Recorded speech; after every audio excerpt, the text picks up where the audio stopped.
നമസ്കാരം, റിയാസ് കിൽട്ടൺ to chat with ഭക്തൻ. Thank you. സുഖല്ലേ? സുഖം. ഓക്കെ.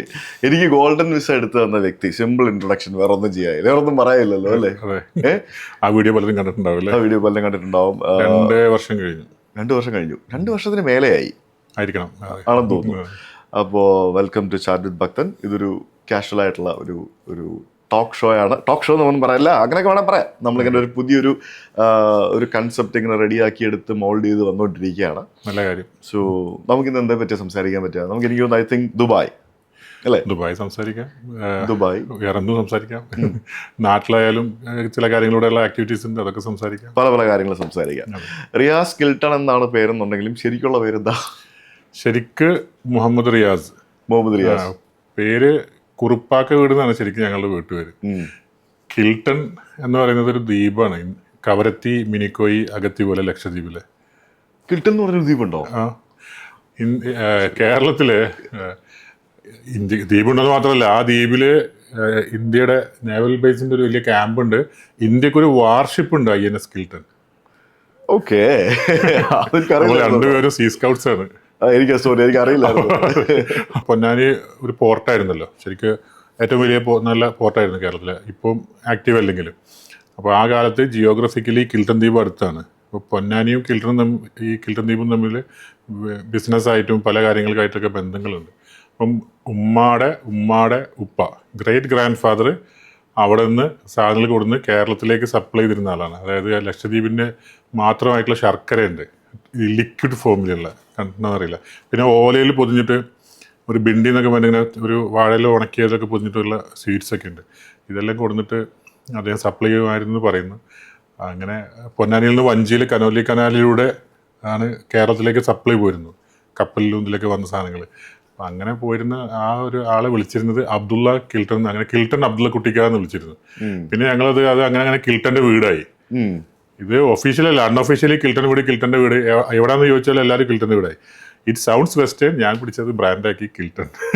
ശരിയോടോ, നിങ്ങളുടെ സ്ഥാപനത്തിന്റെ പേര് കിൽട്ടൺ ബിസിനസ് സെറ്റപ്പ്, അങ്ങനെ കിൽട്ടൺ ബിസിനസ് സെറ്റപ്പ് സർവീസസ്, കിൽട്ടൺസ്. ഇപ്പൊ ആലുക്കാസ് എന്ന് പറഞ്ഞ പോലെ എസ് കൂട്ടി, അത് ഡൊമൈൻ കിട്ടാൻ വേണ്ടി കൂട്ടിയതാണ്. ദുബായിൽ കിൽട്ടൺ എന്ന് പറഞ്ഞു കഴിഞ്ഞാൽ നിങ്ങളാണല്ലോ, റിയാസ് ഐ ആണല്ലോ. പക്ഷെ ആർക്കും ഈ വാക്ക് എങ്ങനെ വന്നു എന്നുള്ളതിനെ കുറിച്ച് എനിക്കും അറിയില്ലായിരുന്നു. അതിന് എന്തോ ഒരു ഇംഗ്ലീഷ് ടച്ച് ഉണ്ട്. പക്ഷെ സത്യത്തിൽ അത് നമ്മുടെ ലക്ഷദ്വീപിൽ അത് കിൽത്താൻ എന്നാണ്. ശരിക്കും KILTAN ആണ് ദ്വീപിന്റെ പേര്, കിൽട്ടാൻ. പക്ഷേ കിൽട്ടൺ തന്നെ ആൾക്കാർ ഷോർട്ടായിട്ട് വിളിക്കുക. പിന്നെ ഞാൻ ഡൊമൈൻ കിട്ടാനാണ് ഈ O യൂസ് ചെയ്തത്. നമ്മൾ ഈ SEO പറയുമ്പോൾ ഒരു സ്ഥലത്തിന്റെ പേരിട്ടാൽ റാങ്കിങ്ങിന് ബുദ്ധിമുട്ട് വരും. അപ്പോൾ ഒരു ചെറിയ ഡിഫറൻസ് കൊടുത്തതാണ്. അത് ശരി, അതെന്തായാലും കൊള്ളാം. That was A new start. Okay. അപ്പോൾ എത്ര വർഷമായി ദുബായിലെന്ന് ഞാൻ ചോദിച്ചു കഴിഞ്ഞാൽ അതൊരു മഹാചോദ്യമായി പോകും. കാരണം തലമുറകളായിട്ട് ദുബായിൽ ഉള്ള ആളാണ്. അതെ. പക്ഷെ ഞാൻ ജനിച്ചത് ദുബായിലല്ല.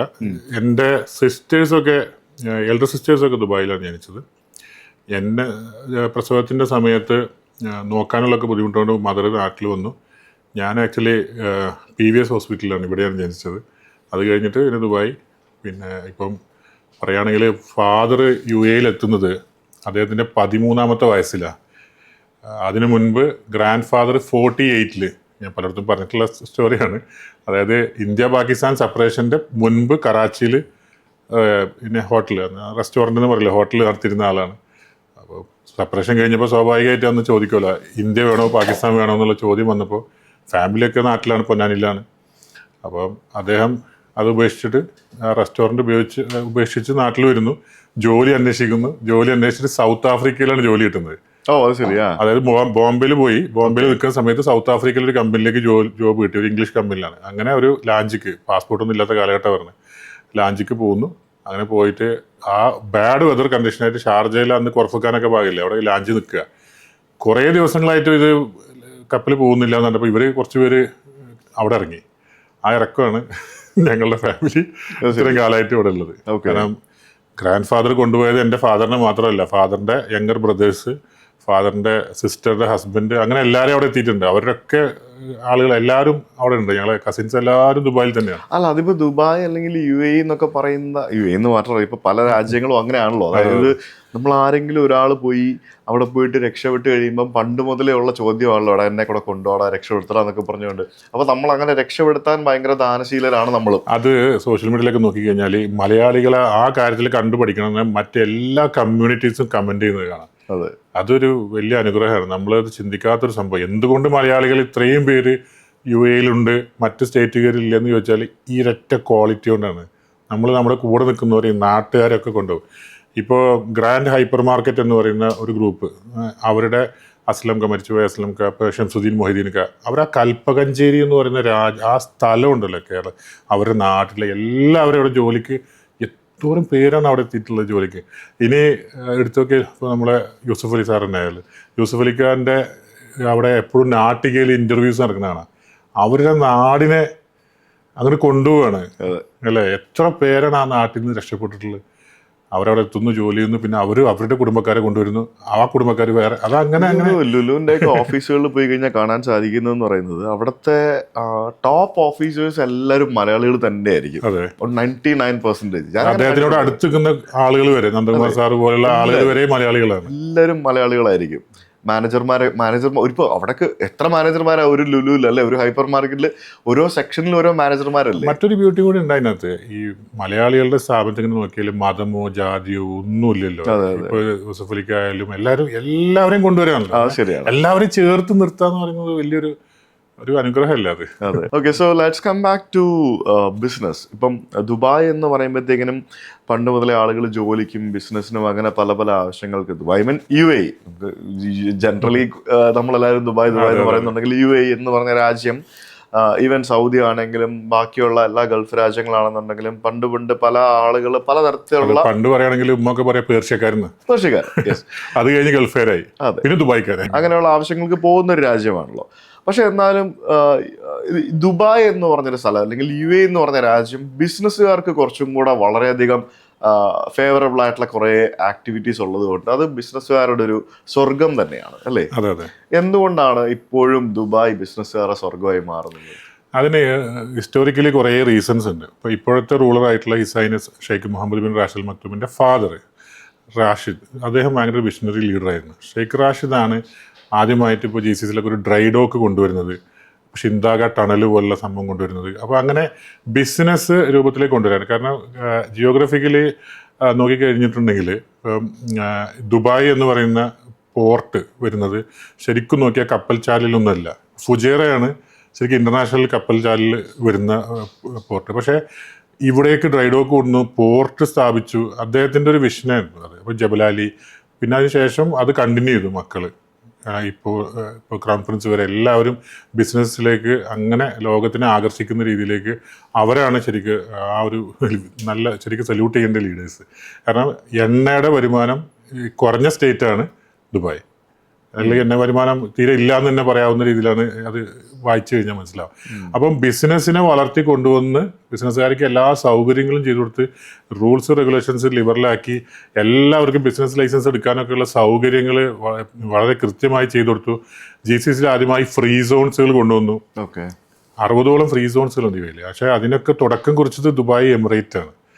അത് കഴിഞ്ഞ് പിന്നീട് മറ്റ് റൂളേഴ്സും, കാരണം ബാക്കി എല്ലാവരും ഇതേ എന്താ പറയുക വിഷൻ ആൾക്കാരാണ്, ജനങ്ങൾക്ക് വേണ്ടി സേവിക്കാൻ വേണ്ടിയിട്ടുള്ള അത്രയും വളരെ എന്താ പറയുക എപ്പോൾ വേണമെങ്കിലും നിന്ന് കാണാവുന്ന അടുത്ത് പിന്നെ പെരുമാറാവുന്ന ആളുകളിൽ നിന്നാണ് നമ്മൾ വിശേഷിപ്പിക്കാൻ പറ്റുക. അതെന്തുകൊണ്ടാണെന്ന് വെച്ചാൽ ഇപ്പോൾ നിങ്ങൾക്ക് ഇപ്പോൾ ഒരു മുനിസിപ്പാലിറ്റിയുടെ ചെയർമാനെ കാണണം, അല്ലെങ്കിൽ ദുബായ് പോലീസിൻ്റെ DGPയെ കാണണം എന്ന് സുജിത്ത് ഭക്തൻ വിചാരിച്ചാൽ അവിടെ കാണാൻ സാധിക്കും. നമ്മളാരും ട്രൈ ചെയ്യുന്നില്ല എന്നുള്ളൂ. അതിൻ്റെ എക്സാമ്പിളാണ് ഇപ്പം എന്താ പറയുക, നിങ്ങളൊരു ഇമെയിൽ അയച്ചു നോക്കുക, സാർ എനിക്ക് നിങ്ങളെ കാണാൻ ആഗ്രഹിക്കുന്നു, എനിക്ക് ഇതിനകത്ത് സംസാരിക്കണം. കൃത്യമായിട്ട് നിങ്ങൾക്ക് അവരുടെ സെക്രട്ടറിയുടെ നമ്പർ വരും, എന്നാണ് ഡേറ്റ് വേണ്ടത്, അപ്പോയിൻമെൻറ്റ്. അത്രമാത്രം ജനങ്ങളോട് ഇടപഴകുന്ന ആളുകളാണ്. പിന്നെ ദുബായിലായാലും നമ്മൾ ബിസിനസ്സിൽ എന്ന് കഴിഞ്ഞാലും അവിടുത്തെ നാഷണലിനോ പിന്നെ എക്സ്പാട്രിയേറ്റിനോ ഒരു വേർതിരിവില്ലാതാണ്. അത് ഒരു ഡിപ്പാർട്ട്മെൻറ്റ് ക്യൂ സിസ്റ്റത്തിൽ വരെ നോക്കിയാൽ കാണാം. നാഷണൽസിന് പ്രത്യേക ക്യൂവോ അല്ലെങ്കിൽ ആകെ നമുക്ക് കാണാൻ സാധിക്കുന്ന ഇമിഗ്രേഷനിൽ മാത്രമേ ഉള്ളൂ. അതെ ഇമിഗ്രേഷനെ സംബന്ധിച്ചിടത്തോളം അത് GCC ട്രാവൽ ചെയ്യുന്ന ആൾക്കാർക്കുള്ള ഒരു സെപ്പറേറ്റ് കൊടുക്കുന്നത്. ഇപ്പൊ നമുക്ക് ഗോൾഡ് വിസക്കാർക്ക് തരുന്നുണ്ട്, നമ്മൾ റെസിഡൻസ് ആയ ആളുകൾക്ക് അതിപ്പോ എല്ലാ രാജ്യത്തും ഇന്ത്യയിൽ വരുമ്പോഴും ഉണ്ടല്ലോ, ലോകത്തെല്ലായിടത്തുള്ള നാഷണൽസിന് വേണ്ടിയിട്ടുള്ളത്. അതിന്റെ അപ്പുറത്തോട്ട് ഡിപ്പാർട്ട്മെന്റുകളിൽ പോയാലോ ഒരു ട്രേഡ് ലൈസൻസ് ഉണ്ടാക്കാൻ പോയാലോ എല്ലാവരും ഒരുപോലെ തന്നെയാണ്. അവരും നമ്മളോട് പെരുമാറുന്നത് അങ്ങനെ തന്നെയാണ്. ദുബായിൽ ഒരു ലോക്കൽ നമ്മളോട് വന്നിട്ട് ഒരിക്കലും ഞാൻ ലോക്കലാണ് എന്ന ഭാവത്തോടൊന്നും സംസാരിക്കുന്നതായിട്ട് ഞാൻ ഇപ്പോഴും കണ്ടില്ല. വളരെ ഫ്രണ്ട്ലി ആയിട്ടാണ് അവരെല്ലാവരും ആ റെസ്പെക്റ്റോട് കൂടിയിട്ട്. അപ്പോൾ അതൊക്കെയാണ് ദുബായ് മണ്ണിനെ വലുതാക്കിയത് തന്നെ പറയാം. പിന്നെ ഈ തുടക്ക സമയത്ത് ഇവർ ഫോളോ ചെയ്തിരുന്നത് ഈ മിനിസ്ട്രി ഓഫ് എക്കണോമി, അതാണ് ഈ റൂൾസ് റെഗുലേഷൻസ്, അതായത് ബിസിനസ്സിൻ്റെ നിയമം ഉണ്ടാക്കുന്നത്. അത് ഫെഡറൽ ഗവൺമെൻറ്റാണ്. അത് കഴിഞ്ഞാൽ എക്കണോമിക് ഡെവലപ്മെൻറ്റ് ഡിപ്പാർട്ട്മെൻറ്റ്സ് ഉണ്ട്, DED എന്ന് പറയുന്നത്. അപ്പോൾ ദുബായിൽ ഇപ്പോൾ പേര് മാറ്റി DET ആക്കി, ദുബായ് എക്കണോമി ആൻഡ് ടൂറിസത്തിൻ്റെ അണ്ടറിൽ രണ്ടും ഒരുമിച്ചാക്കി. അപ്പോൾ ഈ ഡിപ്പാർട്ട്മെൻറ്റിൻ്റെ ഒക്കെ സർവീസ് എക്സലൻസ് എന്ന് പറഞ്ഞാൽ അപാരമാണ്. നമുക്കിപ്പോൾ ഇൻവെസ്റ്റ് ഇൻ ദുബായ് എന്ന് പറയുന്നൊരു വെബ്സൈറ്റിൽ ഇതിൽ കയറിയാൽ സ്വന്തമായിട്ട് സുജിത് ഭക്തന് ഒരാളുടെ സഹായം ഇല്ലാതെ, ഞാനൊരു ബിസിനസ് സെറ്റപ്പ് കൺസൾട്ടൻ്റ് ആണ്, പക്ഷേ എന്നിട്ട് ഞാൻ പറയാം, ഒരാളുടെ സഹായം ഇല്ലാതെ 5 മിനിറ്റ് കൊണ്ട് ദുബായിൽ ട്രേഡ് ലൈസൻസ് ഉണ്ടാക്കാൻ സാധിക്കും. ഓക്കെ, ജസ്റ്റ് അതിനകത്ത്. കാരണം പ്രത്യേകിച്ച് പണ്ടാണെങ്കിൽ ഒരു UAE നാഷണൽ സ്പോൺസർ വേണമെന്നുണ്ടായിരുന്നു. ഇപ്പൊ അതുമില്ല, 100% ഓണർഷിപ്പാണ്. നമ്മളടുത്തോട്ട് എന്തുകൊണ്ട് ആളുകൾ വരുന്നു എന്ന് വെച്ചാൽ ചില സമയത്ത് അവർക്ക് എന്തെങ്കിലും ആക്ടിവിറ്റി മാറിപ്പോണ്ട, പിന്നെ അത് കഴിഞ്ഞതിന് ശേഷമുള്ള വിസ എങ്ങനെ എടുക്കണം, അല്ലെങ്കിൽ അതിന്റെ ക്യാപിറ്റൽ എത്ര കാണിക്കണം, അങ്ങനെയുള്ള ഒരു കൺസൾട്ടൻസിക്ക് വേണ്ടിയിട്ടാണ് ആളുകൾ വരുന്നത്. അതേസമയം ഭയങ്കര ഫാസ്റ്റാണ്. ഇപ്പം ദുബായൊക്കെ ഒരുപാട് ട്രാവൽ ചെയ്തിട്ടില്ല, UK അങ്ങനെ തന്നെയാണല്ലോ. അപ്പോൾ ഒരു കമ്പനി ഫോം ചെയ്യാൻ തന്നെ ഒരു 250 പൗണ്ട് ഉണ്ടെങ്കിൽ കമ്പനി ലൈസൻസ് ഓൺലൈനിലേക്ക് എടുക്കാൻ സാധിക്കും. അതേപോലെ തന്നെയാണ് ഇപ്പോൾ ദുബായ് വളരെ വളരെ സൗകര്യമാണ്. നമുക്ക് നമ്മുടെ നാട്ടിൽ ഇപ്പൊ കമ്പനി ഫോർമേഷൻ ഒക്കെ വളരെ സിമ്പിൾ ആക്കിയിട്ടുണ്ട്. ഇപ്പൊ ഉദ്യോഗാധാർ പോലെയുള്ള പല സിസ്റ്റംസും നമുക്ക് വളരെ സിംപ്ലിഫൈഡ് ആയിട്ട് കമ്പനി ഫോം ചെയ്യാം എന്നുള്ള രീതിയിലേക്കൊക്കെ കുറെ കാര്യങ്ങളൊക്കെ മാറുന്നുണ്ട്. അത് പറഞ്ഞപ്പോൾ എനിക്ക് ഓർക്കുന്നത്, ഇതിപ്പോൾ നാട്ടിലങ്ങനെ മാറുന്നു, പക്ഷേ ഇതിൻ്റെയൊക്കെ മുൻപ് ഇതേപോലെ പഞ്ചാബിലുണ്ടായിരുന്നു. ഇപ്പോൾ ഗുജറാത്തിനെ കുറിച്ചൊക്കെ നിക്ഷേപ സാധ്യതയുണ്ട്, നിക്ഷേപ സൗഹൃദം എന്നൊക്കെ പറയും. പക്ഷേ അതിൻ്റെയൊക്കെ എത്രയോ കാലങ്ങൾക്ക് മുമ്പ് പഞ്ചാബിൽ നമ്മളൊരു കമ്പനി തുടങ്ങണമെങ്കിൽ ഇതേപോലെ ആയിരുന്നു. ഞാൻ ഓർക്കുന്നുണ്ട്, വളരെ സിമ്പിളാണ്. അതുകൊണ്ടാണ് പഞ്ചാബ് പിന്നെ പെർ ക്യാപിറ്റൽ ഇൻകത്തിൽ നമ്പർ 1 സ്ഥാനത്ത് നിൽക്കാൻ കാരണം അവിടെ അഗ്രികൾച്ചറിലുണ്ട്, ഇൻഡസ്ട്രീസ് ഉണ്ട്. അവർ മൈഗ്രേഷൻ അങ്ങോട്ട് പിന്നെന്താ പറയുക, ഗൾഫ് പോലെ തന്നെ കാനഡയിലും US യൂറോപ്പിലേക്കൊക്കെ പോകുന്നുണ്ട്. എല്ലാം കൊണ്ടും സൗഹൃദമായിട്ടുള്ള ഏറ്റവും നല്ല വെബ്സൈറ്റും ഏറ്റവും പിന്നെ സൗഹൃദമായിട്ടുള്ള സംസ്ഥാനം ഏതാണെന്ന് വെച്ചാൽ ഞാൻ പഞ്ചാബാന്ന് പറയുന്നത്. അപ്പോൾ എന്ന് പറഞ്ഞ പോലെ UAE 7 എമിറേറ്റുകളിൽ ഒരു എമിറേറ്റ്, ഒരു സ്റ്റേറ്റ് അതുപോലെ സപ്പോർട്ടീവായിട്ട് ആ സ്ഥലത്ത് തുടങ്ങി.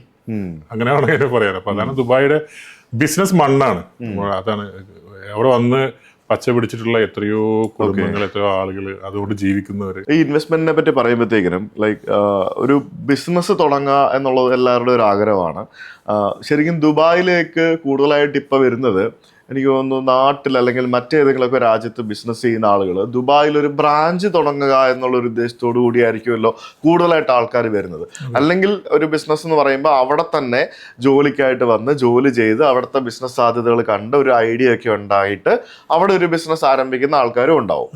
ഈ കൂടുതലായിട്ട് ഇപ്പം കേരളത്തിൽ ബിസിനസ് എസ്റ്റാബ്ലിഷ്ഡ് ആയിട്ടുള്ള എനിക്കൊരു സ്ഥാപനമുണ്ട്, എനിക്ക് ദുബായ് ബേസ്ഡ് ആയിട്ട് എൻ്റെ സ്ഥാപനത്തെ എക്സ്പാൻഡ് ചെയ്യണം എന്നുണ്ടെങ്കിൽ എനിക്ക് ദുബായിൽ വന്നൊരു ബിസിനസ് ആരംഭിക്കുകയാണെങ്കിൽ എന്തൊക്കെ ബെനിഫിറ്റുകൾ അവിടെ കിട്ടും?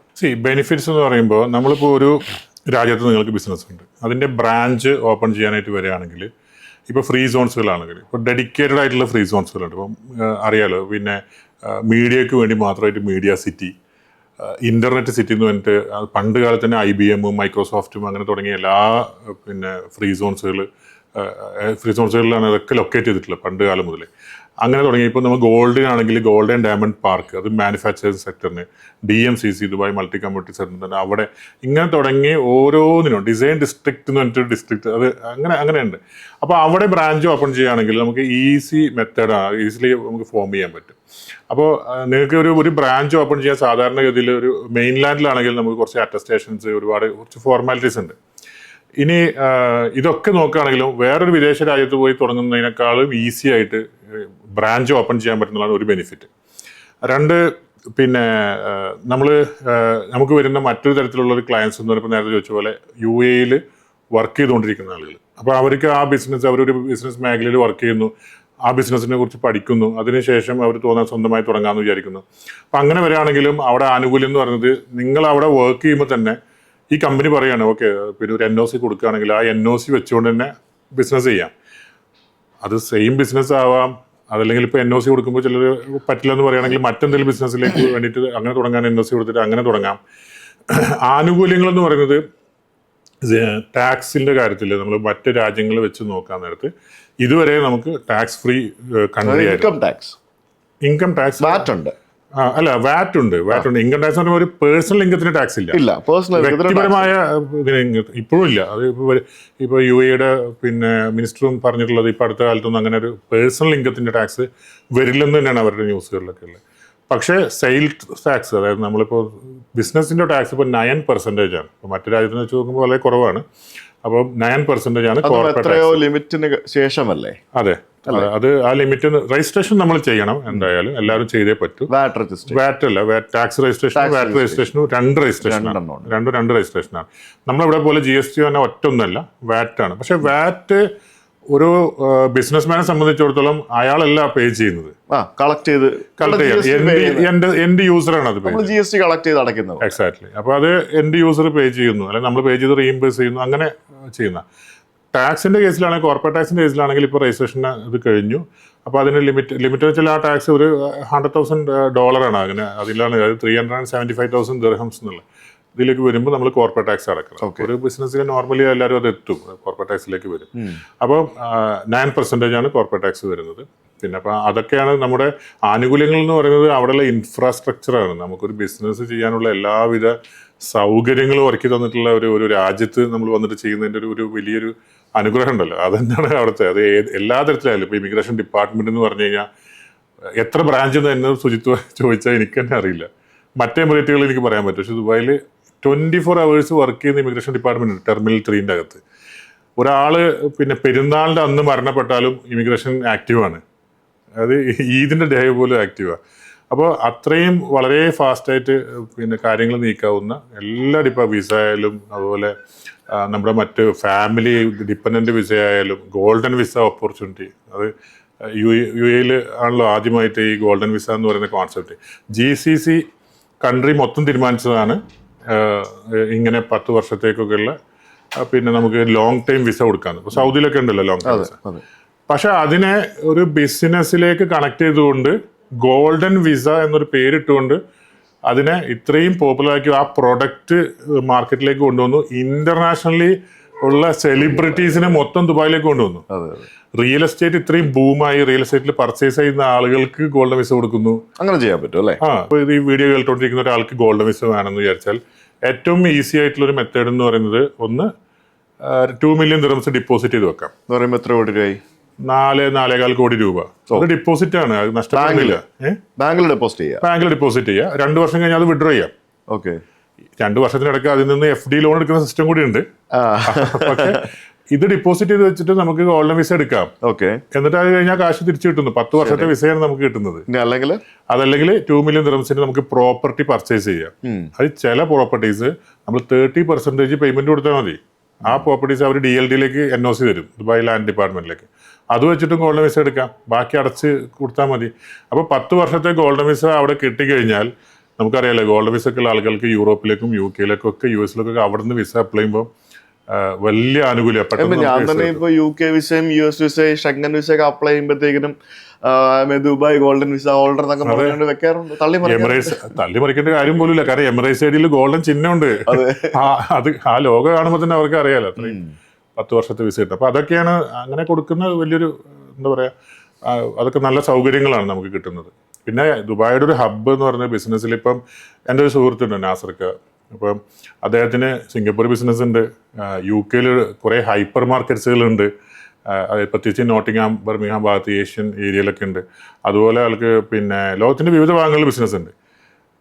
UAE-ലാണ് അദ്ദേഹം താമസിക്കുന്നത്, ദുബായിലാണ് താമസിക്കുന്നത്. അപ്പോൾ ഞാൻ ചോദിക്കും, നാസർക്ക് എന്തുകൊണ്ടാണ് നിങ്ങൾ ഇത്രയും ബിസിനസ് അവിടെ ഇവിടെയൊക്കെ ഉണ്ടായിട്ടും യൂറോപ്പിലൊക്കെ ഉണ്ടായിട്ടും പറയുന്നത്, എടാ ഇവിടുന്ന് നമുക്ക് നമ്മുടെ നാട്ടിലേക്ക് 3 മണിക്കൂർ കൊണ്ട് ഒരു ദിവസം 10-20 ഫ്ലൈറ്റിൻ്റെ ഓപ്ഷൻസ് ഉണ്ട്. അബുദാബി, റാസൽ ഖൈമ, പിന്നെ ഷാർജ, എപ്പോൾ വേണമെങ്കിലും നമുക്ക് നാട്ടിലോട്ട് പോകാം. ഇവിടുന്ന് വേണമെങ്കിൽ നമുക്ക് ദുബായിൽ നിന്ന് പിന്നെ യൂറോപ്പിലേക്ക് പോവാം, UK-ലേക്ക് പോവാം. എപ്പോഴും ഫ്ലൈറ്റ് അവൈലബിലിറ്റി. ഇങ്ങനെ വേറെ രാജ്യമുണ്ടോ? ഞാൻ UK പോയി കിടന്നു കഴിഞ്ഞാൽ ഞാൻ എന്ത് ചെയ്യും? ഒരാൾക്ക് സുഖമില്ലാണ്ടായി, അല്ലെങ്കിൽ നാട്ടിലൊരു അത്യാവശ്യത്തിന് പോകണം.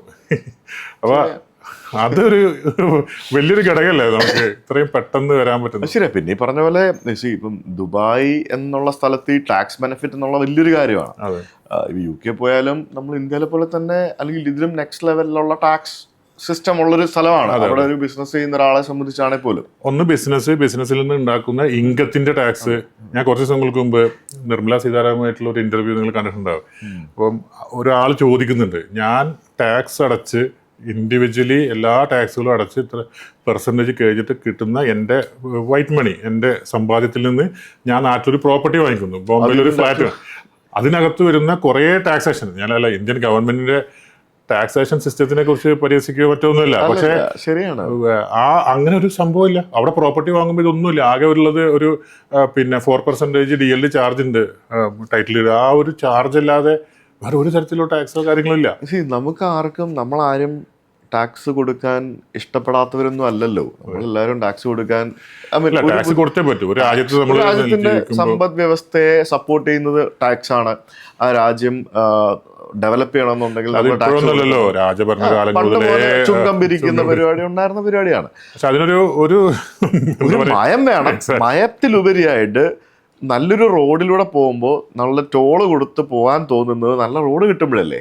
പൊട്ടിപ്പൊളി ഇപ്പൊ നിങ്ങൾ തൃശ്ശൂര് പോവുക, പാലിയേക്കര നിങ്ങളെ നറത്ത് പിടിച്ചല്ലേ വാങ്ങിക്കുന്നേ. 2 അടി കൊടുത്തിട്ട് പോകാൻ തോന്നും. പൈസ ടോള് കൊടുത്തിട്ടല്ല നമുക്ക് പോകാൻ തോന്നുക, 2 അടി കൊടുത്തിട്ട് പോകാൻ തോന്നും. കാരണം റോഡ് പൊട്ടിപ്പൊളിഞ്ഞ് നടക്കാണ്, വർക്ക് നടക്കാണ്. ആ സമയത്ത് ടോള് പിരിക്കുന്ന പോലെയാണ് സത്യം പറഞ്ഞു കഴിഞ്ഞാൽ പ്രോപ്പറായിട്ടുള്ള ഒരു എന്താ പറയാ. അതിലിപ്പോ ഒരു വലിയ പ്രതീക്ഷ വരുന്നത് പിന്നെ നിതിൻ ഗഡ്കരി സാറ് നല്ലൊരു മിനിസ്റ്ററാണ്. ശരിക്കും പറഞ്ഞാൽ സെൻട്രൽ ഗവൺമെന്റിൽ നമ്മൾ വളരെ റെസ്പെക്ട് ചെയ്യുന്ന മിനിസ്റ്റർ. അദ്ദേഹം പറഞ്ഞിരിക്കുന്നത് കേട്ടിരുന്നു, ഇനി ടോൾ ഗേറ്റ് ഉണ്ടാവില്ലെന്ന്. എനിക്ക് തോന്നുന്നു വരും വർഷങ്ങളിൽ ഇനി ടോൾ ഗേറ്റ് എടുത്ത് കളഞ്ഞ് നമ്മൾ ദുബായിലെ സാലിക്ക് പോലെ. അല്ല, അത് പറഞ്ഞപ്പോൾ ദുബായിൽ എന്തൊരു ഈസിയാണ്. നമ്മൾ ടോൾ കൊടുക്കുന്നത് നമ്മൾ അറിയുന്ന പോലും ഇല്ല. ടോൾ ഉണ്ടോന്ന് പോലും അറിയുന്നില്ല. വണ്ടിയിൽ നിന്ന് കട്ടായി പോകും. കാശ് പോകുമ്പോഴേ അറിയുള്ളൂ. റീചാർജ് ചെയ്താൽ മതി അല്ലേ. ശരിക്കും ഇവിടെയും അതേപോലെ തന്നെ ഇപ്പം ടോൾ പ്ലാസയുടെ അടിയിൽ കൂടെ നിങ്ങളൊരു 60 കിലോമീറ്റർ വേഗതയിൽ നിങ്ങൾ വണ്ടി ഓടിച്ചു പോയാലും നിങ്ങളുടെ ഫാസ്ടാഗിൽ നിന്നും പണം കട്ടാവും. ഇവിടെ ഇപ്പോഴും ടോൾ പ്ലാസയിൽ ബാരിക്കേഡ്സ് വെച്ചിരിക്കുന്നത് എന്തുകൊണ്ടാണെന്ന് അറിയാമോ? ഇപ്പോഴും 100% വണ്ടികൾക്കും ഫാസ്ടാഗ് ഇംപ്ലിമെന്റ് ചെയ്തിട്ടില്ല. ഈ ഫാസ്ടാഗ് ഇല്ലാത്ത വണ്ടികളിൽ നിന്നും പണം പിരിക്കുന്നതിന് വേണ്ടിയാണ് ഈ ബാരിക്കേഡ്സ് ഇപ്പോഴും വെച്ചിരിക്കുന്നത്. എനിക്ക് പക്ഷെ അതിനേക്കാളൊക്കെ അത്ഭുതം തോന്നിയിട്ടുള്ളത്, ഇപ്പൊ നമ്മള് ബാരിക്കേഡിൽ എത്തിക്കഴിഞ്ഞാല് നമ്മള് പക്ഷെ ദുബായിയാ നമ്മള് ഡൈവേർട്ട് ചെയ്ത് okay let's come back to Dubai. നമുക്ക് നമ്മളിത് സംസാരിച്ചു പോയി കഴിഞ്ഞാൽ പിന്നെ നമ്മൾ വേറെ സംസാരിക്കാൻ ഇഷ്ടമുള്ള വ്യക്തികൾ തമ്മിൽ സംസാരിക്കുമ്പോൾ ഇങ്ങനെ ടോപ്പിക്കുകൾ വന്നോണ്ടിരിക്കും. അതാണ് ഇങ്ങനെ മാറി ഇങ്ങനെ വഴിമാറി പോയിക്കൊണ്ടിരിക്കും. സോ അപ്പൊ നമ്മൾ ദുബായിൽ ഇൻവെസ്റ്റ്മെന്റ് ഓപ്പർച്യൂണിറ്റിയെ പറ്റി സംസാരിച്ചപ്പോൾ ഗോൾഡൻ വിസയെ പറ്റി സംസാരിച്ചു. നമ്മൾ ലൈക്ക് എന്താ പറയാ, ഇത് ഇൻവെസ്റ്റ്മെന്റ് പ്രോപ്പർട്ടി വാങ്ങാമെന്ന് പറഞ്ഞു, ബിസിനസ് തുടങ്ങാന്നൊക്കെ പറഞ്ഞു. അപ്പൊ ഇതൊക്കെ ചെയ്യുകയാണെങ്കിൽ നമുക്ക് വിസ വേണമല്ലോ. ഒരു രാജ്യത്ത് പോയി താമസിക്കണം എന്നുണ്ടെങ്കിൽ വിസ വേണമല്ലോ. ഇപ്പൊ ഞാനിപ്പോ അവിടെ ഒരു കമ്പനി തുടങ്ങിയെങ്കിൽ എനിക്ക് വിസ കിട്ടും. എനിക്ക് എംപ്ലോയീസിനെ വിസ എടുക്കാൻ പറ്റുമോ? എന്റെ ഫാമിലി മെമ്പേഴ്സിന് വേണ്ടി എങ്ങനെ വിസ എടുക്കാൻ പറ്റും? എങ്ങനെയാണ് ഈ വിസ പ്രൊസീജിയേഴ്സ് വരുന്നത്? വിസയുടെ കേസിൽ ഇപ്പൊ നമ്മൾ ഗോൾഡൻ വിസയുടെ കാര്യം ഞാൻ പറഞ്ഞല്ലോ, ഇതേപോലെ അത് കുറച്ച് സാമ്പത്തിക ചെലവുള്ള കാര്യമാണ്. അതല്ലെങ്കിൽ UAE വെറും വിസ എന്ന് പറഞ്ഞിട്ട് ഒരാള് വരുന്ന ഒരു കാര്യം വരില്ല. ആർക്ക് എന്തെങ്കിലും ഒരു ഉദ്ദേശത്തോട് കൂടിയിട്ടായിരിക്കും ദുബായിലോട്ട് പിന്നെ ചേക്കേറുക, അങ്ങനെ പറയാം. അപ്പോൾ അങ്ങനെ വരുന്ന സമയത്ത് ഏറ്റവും ശ്രദ്ധിക്കേണ്ട ഒരു കാര്യം, ഫ്രീലാൻസ് വിസ എന്ന് പറഞ്ഞിട്ട് കുറേ ഓഫേഴ്സ് കാണും. അതിൽ പോയി വീഴരുതെന്നുള്ളതാണ് ഫസ്റ്റ്. UAE നിയമപ്രകാരം ഫ്രീലാൻസ് വിസ എന്ന് പറയുന്നത് ചുരുങ്ങിയ കാറ്റഗറിയിലുള്ളത് ഗവൺമെന്റ് ഡയറക്റ്റ് കൊടുക്കുന്നതാണ്. U.AE എന്ന് പറയുന്ന വെബ്സൈറ്റ് ഉണ്ട്, U.AE.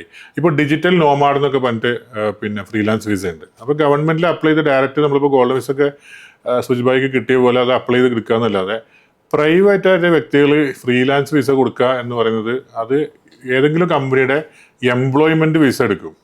ഈ എംപ്ലോയ്മെന്റ് വിസ എടുത്തിട്ട് അന്ന് നിങ്ങൾ പൊക്കോളൂ എന്ന് പറയുന്നത് ഒരു ഫ്രീലാൻസ് വിസ അല്ല. അപ്പോൾ അവിടെ ഒരു പ്രശ്നം എന്ന് വെച്ചാൽ ഈ വിസ കൊടുത്ത കമ്പനി നാളെ ഇത് റിന്യൂ ചെയ്യാൻ പോകുമ്പോൾ ഉണ്ടായിക്കോളുന്നില്ല.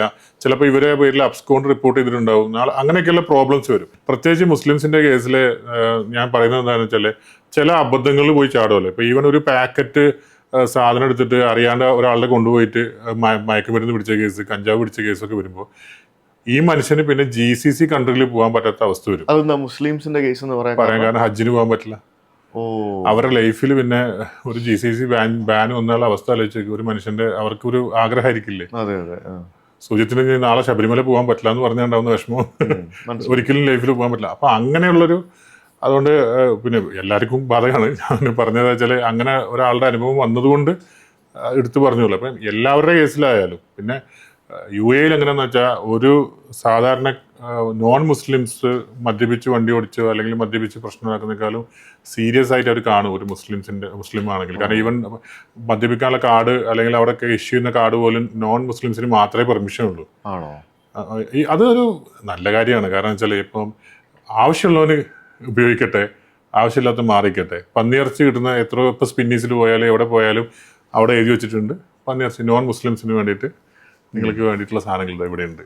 ഓക്കെ, ഒന്നിനും എല്ലാം ഉണ്ട്. ഓക്കെ, നിങ്ങൾ ഉപയോഗിച്ചോളൂ, ഞങ്ങൾ ഉപയോഗിക്കുന്നില്ലെങ്കിൽ ഞാൻ വിസയുടെ കാര്യം ചോദിച്ചത്. ഫ്രീലാൻസ് വിസയെ പറ്റി പറഞ്ഞു. ഞാനൊരു കമ്പനി അവിടെ തുടങ്ങുകയാണെങ്കിൽ എനിക്ക് എന്തൊക്കെ തരത്തിലുള്ള വിസ എടുക്കാൻ പറ്റും? എനിക്ക് ആർക്കൊക്കെ വിസ കൊടുക്കാം? ഓക്കെ, വിസയിലേക്ക് തിരിച്ചു വരാം. അപ്പോൾ ബിസിനസ് തുടങ്ങുക എന്ന് പറഞ്ഞു വരുമ്പോൾ അത് പ്രോപ്പർ നിങ്ങൾ എന്ത് ബിസിനസ് ചെയ്യണം എന്ന് അറിഞ്ഞിരിക്കുക. ആ ബിസിനസിന്റെ ലൈസൻസിന്റെ ആക്ടിവിറ്റി ചെയ്യുക. ഓക്കെ, ഒരു ചെറുതായിട്ട് നമുക്ക് എപ്പോഴും ഇറക്കി പോകാനും വരാനും ഒരു റെസിഡൻസ് വിസ മാത്രം മതിയെന്നുണ്ടെങ്കിൽ ഞാൻ സജസ്റ്റ് ചെയ്യുന്നത് ഷെംസ് എന്ന് പറഞ്ഞൊരു ഷാർജയിലെ ഫ്രീ സോൺ ഉണ്ട്. അവിടെ 5750 ദിർഹംസ് കൊടുത്തു കഴിഞ്ഞാൽ നമുക്കൊരു ട്രേഡ് ലൈസൻസ് കിട്ടും. അതിൻ്റെ കൂടെ തന്നെ ഒരു വിസയും കൂടി എടുക്കാം. ഓക്കെ, എല്ലാം കൂടി ചേർത്താലും ചിലപ്പോൾ ഒരു 12,000 ദിർഹംസിൻ്റെ ഇത് വരുള്ളൂ. നാട്ടിൽ പറയുമ്പോൾ 2,40,000 രൂപയുടെ ചിലവാണ് വരുന്നത്. ആ എമൗണ്ടിൽ നമുക്ക് എന്താ വെച്ചാൽ നിങ്ങൾക്ക് സ്വന്തമായിട്ട് ലൈസൻസായി, സ്വന്തമായിട്ട് ബിസിനസ്സായി, അതിൻ്റെ പേരിൽ കമ്പനിക്ക് ബാങ്ക് അക്കൗണ്ട് തുടങ്ങാം. അതിൻ്റെ പേരിൽ വേണമെങ്കിൽ വാഹനം വാങ്ങിക്കാം, ഡ്രൈവിംഗ് ലൈസൻസ് യു എയിൽ എടുക്കാം. കാരണം റെസിഡൻ്റ് ആയല്ലോ. അങ്ങനെ ചെയ്യുന്നതാണ് ഏറ്റവും ഞാൻ സജസ്റ്റ് ചെയ്യുന്ന ഒരു വിസ മാത്രം വേണ്ട ഒരാൾക്കുള്ള ഒരു സജഷൻ എന്ന് പറയുന്നത്. അതിനുശേഷം വേണമെങ്കിൽ പിന്നീട് അദ്ദേഹത്തിന് പ്രോപ്പർട്ടി വാങ്ങിക്കുകയോ ആ ബിസിനസ് ചെയ്യുകയോ അല്ലെങ്കിൽ ബിസിനസ് ചെയ്യാതിരിക്കാം. ടാക്സ് അപ്പോൾ അതിനനുസരിച്ചിട്ട് ഫയൽ ചെയ്താൽ മതി. 0 ഇതിൽ റിട്ടേൺ ഫയൽ ചെയ്യാം. എന്നിട്ട് അത് എൻജോയ് ചെയ്യാൻ പറ്റും. പിന്നെ അതിനകത്ത് തന്നെ അദ്ദേഹത്തിന് എന്ത് ചെയ്യാം, ഡിപ്പെൻഡന്റ് വിസ എടുക്കാം. ഇപ്പം ഞാനൊരു ഇൻവെസ്റ്റർ വിസ ആയി എടുത്തു കഴിഞ്ഞാൽ ആ ഇൻവെസ്റ്റർക്ക് മറ്റുള്ളവരെ സ്പോൺസർ ചെയ്യാൻ പറ്റുമല്ലോ. ആ രീതിയിൽ അദ്ദേഹത്തിൻ്റെ പാരൻസിനെ സ്പോൺസർ ചെയ്യാം. അതുപോലെ പിന്നെ ഫാമിലി, കുട്ടികളെ എല്ലാവരെയും സ്പോൺസർ ചെയ്യാനായിട്ട് സാധിക്കും. അതാണ് യു എയുടെ വേറൊരു പ്രത്യേകതയാണ്. നമ്മളൊരു 5,000 ദിർഹംസ് ശമ്പളമുള്ള ഒരാൾ. ഓക്കെ, അപ്പോൾ ആൾക്ക് ആരൊക്കെ സ്പോൺസർ ചെയ്യാമെന്ന് ചോദിച്ചാൽ ഒരുപാട് പേരെ സ്പോൺസർ ചെയ്യുന്ന ഒരു സ്ഥലമാണ്. അതായത് മക്കൾ എത്ര പേരുണ്ടെങ്കിലും അവർ അത്രയും പേര്, 5 മക്കളുണ്ട്, 10 മക്കൾക്കും വിസയാണ്. പിന്നെ വൈഫിന് വിസ ഉണ്ട്. പിന്നെ പാരൻസിന് നമ്മൾ ഒരു സ്പെഷ്യൽ കൺസിഡറേഷൻ, അതിനൊരു 2 bedroom ഹാൾ ഫ്ലാറ്റ് വേണം. ഞാൻ 5,000 എന്നുള്ളൊരു എക്സാമ്പിൾ പറയാം. അപ്പോൾ ഒരു ഇൻഡിവിജ്വലിന് ഒരുപാട് പേരെ സ്പോൺസർ ചെയ്യാവുന്ന ഒരു രാജ്യം. ശരിക്കും പറഞ്ഞാൽ UAE ഇത്ര വർഷം അവിടെ നിന്ന് കഴിഞ്ഞാൽ PR-ഉം പാസ്പോർട്ടും ഒക്കെ കൊടുക്കുമെന്ന് പറഞ്ഞു കഴിഞ്ഞാൽ എനിക്ക് തോന്നുന്നു 90% of the UAE population will be Indians. പക്ഷെ PR ഉണ്ട്. പക്ഷെ നമ്മള് പാസ്പോർട്ട് എന്ന് പറഞ്ഞ നാഷണാലിറ്റി എന്ന് പറയുന്നത് ഇല്ലെന്ന് പറയാൻ പറ്റില്ല. അതായത് ഇപ്പം പുതിയ റൂള് പ്രകാരം, ഇപ്പം കലി ടൈംസിന്, ഗൾഫ് ന്യൂസിലൊക്കെ വാർത്ത കാണിച്ചറിയാം, അസറ്റ് 300-350 മില്യന്റെ മുകളിലുണ്ടെങ്കിൽ, ഓക്കെ, അതായത് അങ്ങനെ കിട്ടിയ ആൾക്കാരുണ്ട്. ഇപ്പൊ നമ്മുടെ ഡാന്യൂബിന്റെ റിസ്വാൻ സാജനെ പോലുള്ള ആളുകൾക്ക് അവിടെ പിന്നെ നാഷണാലിറ്റി കിട്ടി. കാരണം അദ്ദേഹത്തിന് അത്രയും പ്രോപ്പർട്ടീസ് ഉണ്ട്. അപ്പം ഇതുപോലെ നമുക്ക് എന്ത് ചെയ്യാൻ പറ്റും, അങ്ങനെയൊക്കെ അത്രയും അസറ്റുള്ള ആളുകൾക്ക് കൊടുത്തു തുടങ്ങിയിട്ടുണ്ട്. നാളെ ചിലപ്പോൾ അതിന്റെ വാല്യൂ കുറക്കും. അതുപോലെ പല കാര്യങ്ങളും ചെയ്തേക്കാം. അപ്പോൾ ലിറ്ററലി ഗവൺമെന്റിന് അറിയാം എങ്ങനെ കാശുള്ളവരെ കൂടെ നിർത്തണമെന്ന്, അല്ലേ? അതെ, അതൊരു ഗോൾഡൻ വിസ സ്കീം പോലും അങ്ങനെയല്ലേ? അതെ. അല്ല, അതിപ്പം ഇന്ത്യയിലെ ഗവൺമെന്റ് ഭയങ്കര മാർക്കറ്റിംഗ് എക്സ്പേർട്സ് ആണ്. അതെ. ദുബായ് ഒരു പ്രൊഡക്റ്റ് ആണ് വേൾഡിന് മുന്നിൽ. ആ ദുബായിൽ എല്ലാം നമ്പർ 1 എന്ന രീതിയിലാണ് മാർക്കറ്റ് ചെയ്യുന്നത്. നമ്പർ 1 പിന്നെ ബിൽഡിംഗ്, ഏറ്റവും ടോളസ്റ്റ് ബിൽഡിംഗ്, പിന്നെ നമ്പർ 1 പിന്നെ ഇന്ന കാര്യത്തിൽ നമ്പർ 1 ഇന്ന അതാ കാര്യം, അങ്ങനെ നമ്പർ 1 ആവാനാണ് അദ്ദേഹത്തിന് താല്പര്യം. ഒരു BBC-യുടെ ഇന്റർവ്യൂവിൽ മുഹമ്മദ് റൈസൈനസ് ഷെയ്ഖ് മുഹമ്മദ് റാഷിൽ മക്തൂമിനോട് ചോദിക്കുന്നുണ്ട്. യൂട്യൂബ് സെർച്ച് ചെയ്താൽ അറിയാം. BBC-യുടെ ആൾ ചോദിക്കുന്നു, നിങ്ങൾ എന്തിനാണ് ലോകത്തിലെ നമ്പർ 1 ആകാൻ, എല്ലാത്തിലും നമ്പർ 1 ആകാൻ ഇങ്ങനെ പിന്നെ വ്യഗ്രത കാണിക്കുന്നത്, അല്ലെങ്കിൽ എന്തിനാണ് നിങ്ങൾ ഇങ്ങനെ കാണിക്കുന്നത്? അപ്പോൾ പുള്ളി സിമ്പിൾ മറുപടി, എന്തുകൊണ്ട് എനിക്ക് ആയിക്കൂടാ, എന്തുകൊണ്ട് എനിക്ക് ആയിക്കൂടാ. വളരെ സിമ്പിൾ ചോദ്യം, സിമ്പിൾ ഉത്തരവ്. അപ്പോൾ അത് ആ ഒരു വിഷനാണ്. അല്ല, ആ ഒരു വിഷൻ ഇപ്പൊ നമ്മൾ ആ ഫ്യൂച്ചർ മ്യൂസിയത്തിൽ പോകുമ്പോൾ തന്നെ നമുക്ക് അങ്ങനത്തെ ഒരു സ്ഥലം ലോകത്ത് ഞാൻ വേറെ എവിടെയും കണ്ടിട്ടില്ല. അതുപോലെ ഒരു വാവുമാണ്. പല കാര്യങ്ങളും വാവുമാണ്. നമ്മൾ വിചാരിക്കാത്ത പല കാര്യങ്ങളുമാണ് ദുബായിൽ അല്ലെങ്കിൽ UAE നടന്നുകൊണ്ടിരിക്കുന്നത്. ഇപ്പം ഞാൻ പറഞ്ഞു ഫാദറും ഗ്രാൻഡ് ഫാദറൊക്കെ ഉണ്ടായിരുന്നു. അപ്പോൾ അവരൊക്കെ പറയുന്ന ഈ പറയുന്ന ഷെയ്ഖ് സായദ് റോഡും ഈ കാണുന്ന എല്ലാം അവിടെ, ഇപ്പം നമ്മൾ ഈ കാണുന്ന ദുബായ് ഫ്യൂച്ചർ മ്യൂസിയം അല്ലെങ്കിൽ ബുർജ് ഖലീഫ, എമിറേറ്റ്സ് ടവേഴ്സ്, ഇങ്ങനെ തുടങ്ങി കാണുന്ന എല്ലാം മരുഭൂമിയായിരുന്നു. അപ്പോൾ മരുഭൂമിയെയാണ് ഇവർ ഇങ്ങനെ കൊണ്ടുവന്നിരിക്കുന്നത്. ഇപ്പോൾ ദുബായിലെ ഓരോ കമ്മ്യൂണിറ്റീസിൻ്റെ അകത്തോട്ട് കയറുമ്പോൾ നമ്മളിപ്പോൾ കുറേ കാണും. ഇപ്പോൾ ഗ്രീൻസ് എന്ന് പറഞ്ഞ കമ്മ്യൂണിറ്റി ഉണ്ട്, അല്ലെങ്കിൽ അൽബറാറി എന്ന് പറഞ്ഞിട്ടുണ്ട്. എന്തായാലും അടുത്ത തവണ വന്നു കഴിഞ്ഞാൽ എന്തായാലും ദുബായിൽ നമുക്ക് ഒരുമിച്ച് പോകാം. അൽബറാറി എന്ന കമ്മ്യൂണിറ്റി ഉണ്ട്, നമ്മളെ ഗ്ലോബൽ വില്ലേജിൻ്റെ ഒക്കെ ഓപ്പോസിറ്റ്. അതിനകത്ത് കയറി കഴിഞ്ഞാൽ ചെടികളും മരങ്ങളും ആ ഒരു കമ്മ്യൂണിറ്റിനുള്ളിൽ കയറി കഴിഞ്ഞാൽ സുജിത്തിന് ഒരിക്കലും ദുബായിൽ അന്ന് ഫീലിന് ചെയ്യില്ല. അത്രയും അവർ ഫെർട്ടിലൈസറൊക്കെ യൂസ് ചെയ്ത് ആക്കി മരങ്ങൾ വെച്ച് പിടിപ്പിച്ച് മരങ്ങൾ വെച്ച് അങ്ങനെ ചെയ്യാം. അപ്പോൾ അങ്ങനെ അതിനെ ഗ്രീൻ ആക്കി മാറ്റിക്കൊണ്ടിരിക്കുകയാണ് ഓരോ കമ്മ്യൂണിറ്റീസും താമസിക്കുന്നതൊക്കെ. മനുഷ്യൻ വിചാരിച്ചാൽ എന്തൊക്കെ നടക്കുമല്ലേ. അതെ, മനുഷ്യൻ അവിടെ ദുബായിൽ മഴ പെയ്ക്കുന്നില്ലേ, ക്ലൗഡ് സീഡിങ് വെള്ളപ്പൊക്കം ഉണ്ടാക്കി, വെള്ളപ്പൊക്കമായി ക്ലൗഡ് സീഡിങ്. ഇപ്പൊ നമ്മൾ വീഡിയോ കാണുന്നതായിരിക്കും ഇവർ വെറും ദുബായിനെ പ്രൊമോട്ട് ചെയ്യുന്നത്, അല്ലെങ്കിൽ കേരളത്തിനോട് ഇതില്ല. നമ്മൾ അങ്ങനെയല്ല, നമ്മളിവിടെ വളർന്ന ആൾക്കാർ തന്നെയാണ് ഇവിടെ. അല്ല, ദുബായ് പ്രൊമോട്ട് ചെയ്യുന്നതും ദുബായ് വളരുന്നതിനോടനുബന്ധിച്ച് കേരളവും വളരെയല്ലേ. പിന്നെ അതാണ് ഫണ്ടാ വരുന്നത്. നമ്മൾ ഗൾഫ് രാജ്യങ്ങളിൽ നിന്ന് മാത്രമാണ് ഏറ്റവും കൂടുതൽ ആൾക്കാർ ഇങ്ങോട്ട് ഫണ്ട് അയക്കുന്നത്. ഇപ്പൊ UK പോയി ബിസിനസ് ചെയ്യുന്നവനോ, അല്ലെങ്കിൽ UK പോയി സെറ്റിൽ ആയവനോ, അമേരിക്കയിലോ ഓസ്ട്രേലിയയിലോ പോയി സെറ്റിൽ ആയവനോ എത്ര ആൾക്കാർ എത്ര പൈസ ഇന്ത്യയിലേക്ക് അയക്കുന്നു? എനിക്കൊന്ന് കമ്പാരിറ്റീവ്ലി വളരെ കുറവായിരിക്കും. കാരണം നമ്മളെല്ലാവരും പൈസ കൊണ്ടുപോകല്ലേ.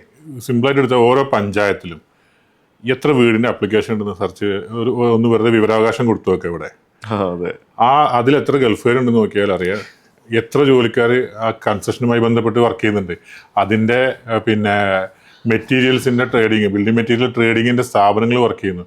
അതിനോട് കണക്ട് ചെയ്തിട്ട് ആ ഹൗസ് വാമിങ് നമ്മൾ പറയും ആഡംബരം നടത്തുന്നു. പക്ഷെ ആ ആഡംബരം നടത്തുന്ന സമയത്ത് ഇവിടെ ഉണ്ടാകുന്ന കാറ്ററിങ്ങിൻ്റെ ആളുകൾക്കുള്ള ജോലി, അവിടുത്തെ ഇവന്റ് മാനേജ്മെന്റ് കമ്പനിക്കാർക്കുള്ള പിള്ളേർക്കുള്ള ജോലി, ഇങ്ങനെ തുടങ്ങി എന്തോരം ജോലി ഇവിടെ ക്യാഷ് ഫ്ലോ നടക്കുന്നുണ്ട്. അതുമായി ബന്ധപ്പെട്ടിട്ട് എന്തോരം നടക്കുന്നുണ്ട്. ഓക്കെ, വീടുകൾ പൂട്ടിയിടുന്നുണ്ട് ആഡംബരക്കാർ, അത് മറ്റൊരു സബ്ജക്റ്റാണ്. പക്ഷെ ഈ പണം വന്ന് കേരളത്തിൽ ഉണ്ടാക്കുന്ന ഒരു ഫ്ലോ ഇല്ലേ, ക്യാഷ് ഫ്ലോ, അത് പണ്ട് മുതലേ അത് വലിയൊരു അനുഗ്രഹമില്ലേ എത്ര പേർ. അപ്പൊ ദുബായ് ശരിക്കും ഒരു ബിസിനസ്സുകാരുടെ ഹബ്ബാണ്. ബിസിനസ്സുകാരുടെ മാത്രമല്ല, ലൈക്ക് ധാരാളം പല രാജ്യങ്ങളിൽ നിന്നുള്ള തൊഴിലെടുക്കാൻ വരുന്ന ഹാർഡ് വർക്കിംഗ് ആയിട്ടുള്ള ആളുകളുടെ ഒരു ഹബ്ബാണ്.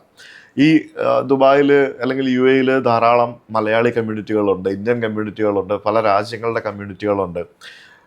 കമ്മ്യൂണിറ്റികൾ പറയുമ്പോഴത്തേക്കിനും മലയാളി അസോസിയേഷൻ എന്നൊക്കെ പറയുന്നത് ഇഷ്ടംപോലെ ഉണ്ടാവും. അത് കൗണ്ട്ലെസ് ആയിരിക്കും. അത്രയധികം മലയാളി അസോസിയേഷനുകൾ ഉണ്ടാവും. ഈ അസോസിയേഷൻ തന്നെ പലതരത്തിലുള്ള അസോസിയേഷൻ ഉണ്ടാവും. അല്ലേ? ഇപ്പം ഞാൻ കഴിഞ്ഞ ദിവസം ഒരാൾ എന്നെ കോണ്ടാക്ട് ചെയ്തു. അത് ദുബായിലെ അല്ല UAE മലയാളികളായിട്ടുള്ള ബാങ്ക് ജീവനക്കാരുടെ അസോസിയേഷന്റെ ഒരാളാണ് എന്നെ കോണ്ടാക്ട് ചെയ്തത്. അതായത് ദുബായിൽ അല്ല UAE മൊത്തത്തിൽ ബാങ്കുകളിൽ വർക്ക് ചെയ്യുന്ന മലയാളികളായിട്ടുള്ള ബാങ്ക് ജീവനക്കാരുടെ ഒരു അസോസിയേഷൻ. അത്രയും സ്മോൾ പെർട്ടിക്കുലർ നീഷിലേക്ക് വരെ അസോസിയേഷൻസ് ഉള്ള ഒരു സ്ഥലം കൂടിയാണ് UAE. എനിക്കൊന്ന് ഇത്രയധികം ഇന്ത്യൻസിന്റെ അല്ലെങ്കിൽ മലയാളികളുടെ ഒരു അസോസിയേഷൻ ഉള്ളൊരു ഒരു സ്ഥലം UAE അല്ലാതെ വേറെ ഉണ്ടാവുമെന്ന് എനിക്ക് തോന്നുന്നില്ല. കമ്മിങ് ടു ദ പോയിന്റ്, നിങ്ങൾക്ക് IPA എന്ന് പറഞ്ഞൊരു അസോസിയേഷൻ ഉണ്ടല്ലോ. ഇപ്പൊ IPAയുടെ പുതിയ ഭാരവാഹിയാണല്ലോ താങ്കൾ, അല്ലേ? IPAയുടെ പ്രസിഡന്റ് അല്ലേ? ചെയർമാൻ IPAയുടെ ചെയർമാനാണ്. കഴിഞ്ഞ ദിവസം തെരഞ്ഞെടുക്കപ്പെട്ടു. ഇന്റർനാഷണൽ പ്രൊമോട്ടേഴ്സ് അസോസിയേഷൻ അല്ലേ? അപ്പൊ അതിന്റെ പുതിയ ചെയർമാനായിട്ട് കഴിഞ്ഞ ദിവസം തെരഞ്ഞെടുത്തതായിട്ട് ധാരാളം ആളുകൾ പോസ്റ്റ് ഇടുകയും പ്രശംസിക്കുകയും ഒക്കെ ചെയ്യുന്നത് കണ്ടു. ഈ IPA എന്ന് പറയുന്ന സംഘടനയിലെ കുറെ ആളുകളെ എനിക്കറിയാം. പേഴ്സണലി ഞാൻ നിങ്ങളുടെ ഇവന്റ്സിനൊന്നും വന്നിട്ടില്ല എന്നുണ്ടെങ്കിലും എനിക്ക് ഈ ഒരു സംഘടനയുടെ ആക്ടിവിറ്റിയെ പറ്റി കഴിഞ്ഞ കുറേ നാളുകളായിട്ട് ഞാൻ കാണുന്നുണ്ട്, കേൾക്കുന്നുണ്ട്, പലരും കാണുന്നുണ്ട്, കേൾക്കുന്നുണ്ട്. നമ്മൾ നോക്കുമ്പം ഒരു കൂട്ടം മലയാളി ബിസിനസ്സുകാരാണല്ലേ? ഒരു കൂട്ടം മലയാളി ബിസിനസ്സുകാർ അങ്ങോട്ടും ഇങ്ങോട്ടും ധാരാളം പ്രശംസിക്കുന്നതും അങ്ങോട്ടും ഇങ്ങോട്ടും പല കാര്യങ്ങളും ചെയ്യുന്നതും ഒക്കെ കാണുന്ന ഒരു ആളാണ് ഞാൻ. നമുക്ക് സോഷ്യൽ മീഡിയയിൽ കാണാവുന്ന ഒരു സംഭവമാണല്ലോ. ശരിക്കും എന്താണ് ഈ IPA എന്ന് പറയുന്നത്? അത് 2015-16 കാലഘട്ടത്തിലാണ് നമുക്കിങ്ങനെ ഒരു ആശയം വരുന്നത്. അപ്പം ഇവിടെ മലബാർ ഗോൾഡിൻ്റെ എന്താ പറയുക ഫൗണ്ടേഴ്സിൽ ഒരാളായിട്ടുള്ള ഫൈസൽക്ക, സോഷ്യൽ മീഡിയയിലൊക്കെ സജീവമാണ് ഫൈസൽക്ക ദുബായിലേക്ക് മാറുകയാണ്. ഇവിടുത്തെ പിന്നെ ബ്രാഞ്ചുകളൊക്കെ അവിടെ വന്ന് തുടങ്ങുന്ന സമയത്ത് മലബാർ ഗോൾഡിലെ ഇൻചാർജായിട്ട്. അപ്പോൾ അദ്ദേഹം അവിടെ വന്ന സമയത്താണ് ഇങ്ങനെ ഇവിടെയൊക്കെ നാട്ടിൽ റോട്ടറി ക്ലബ്ബിലും കോഴിക്കോട് ബേസ് ചെയ്തിട്ട് പല ക്ലബ്ബുകളിലൊക്കെ അദ്ദേഹം സജീവമായിരുന്നു. അപ്പോൾ അദ്ദേഹം ഇങ്ങനെ വന്നു. ഇപ്പോൾ ഞങ്ങൾ സുഹൃത്തുക്കളൊക്കെ ഉള്ള ഡിസ്കഷനിലാണ് ഒരു വാട്സപ്പ് ഗ്രൂപ്പ് സ്റ്റാർട്ട് ചെയ്യുന്നു. നമുക്ക് മലയാളിയുള്ള ബിസിനസ്സുകാരെങ്ങനെ ഒരുമിപ്പിച്ചിട്ടൊരു ഗ്രൂപ്പാക്കാൻ വേണ്ടി. ആ ഒരു വാട്സപ്പ് കൂട്ടായ്മയാണ് പിന്നീട് ഒരു ഓർഗനൈസേഷനായിട്ട് മാറുന്നത്. അപ്പോൾ അതിൽ 6ാമത്തെ ചെയർമാനാണ് ഞാൻ.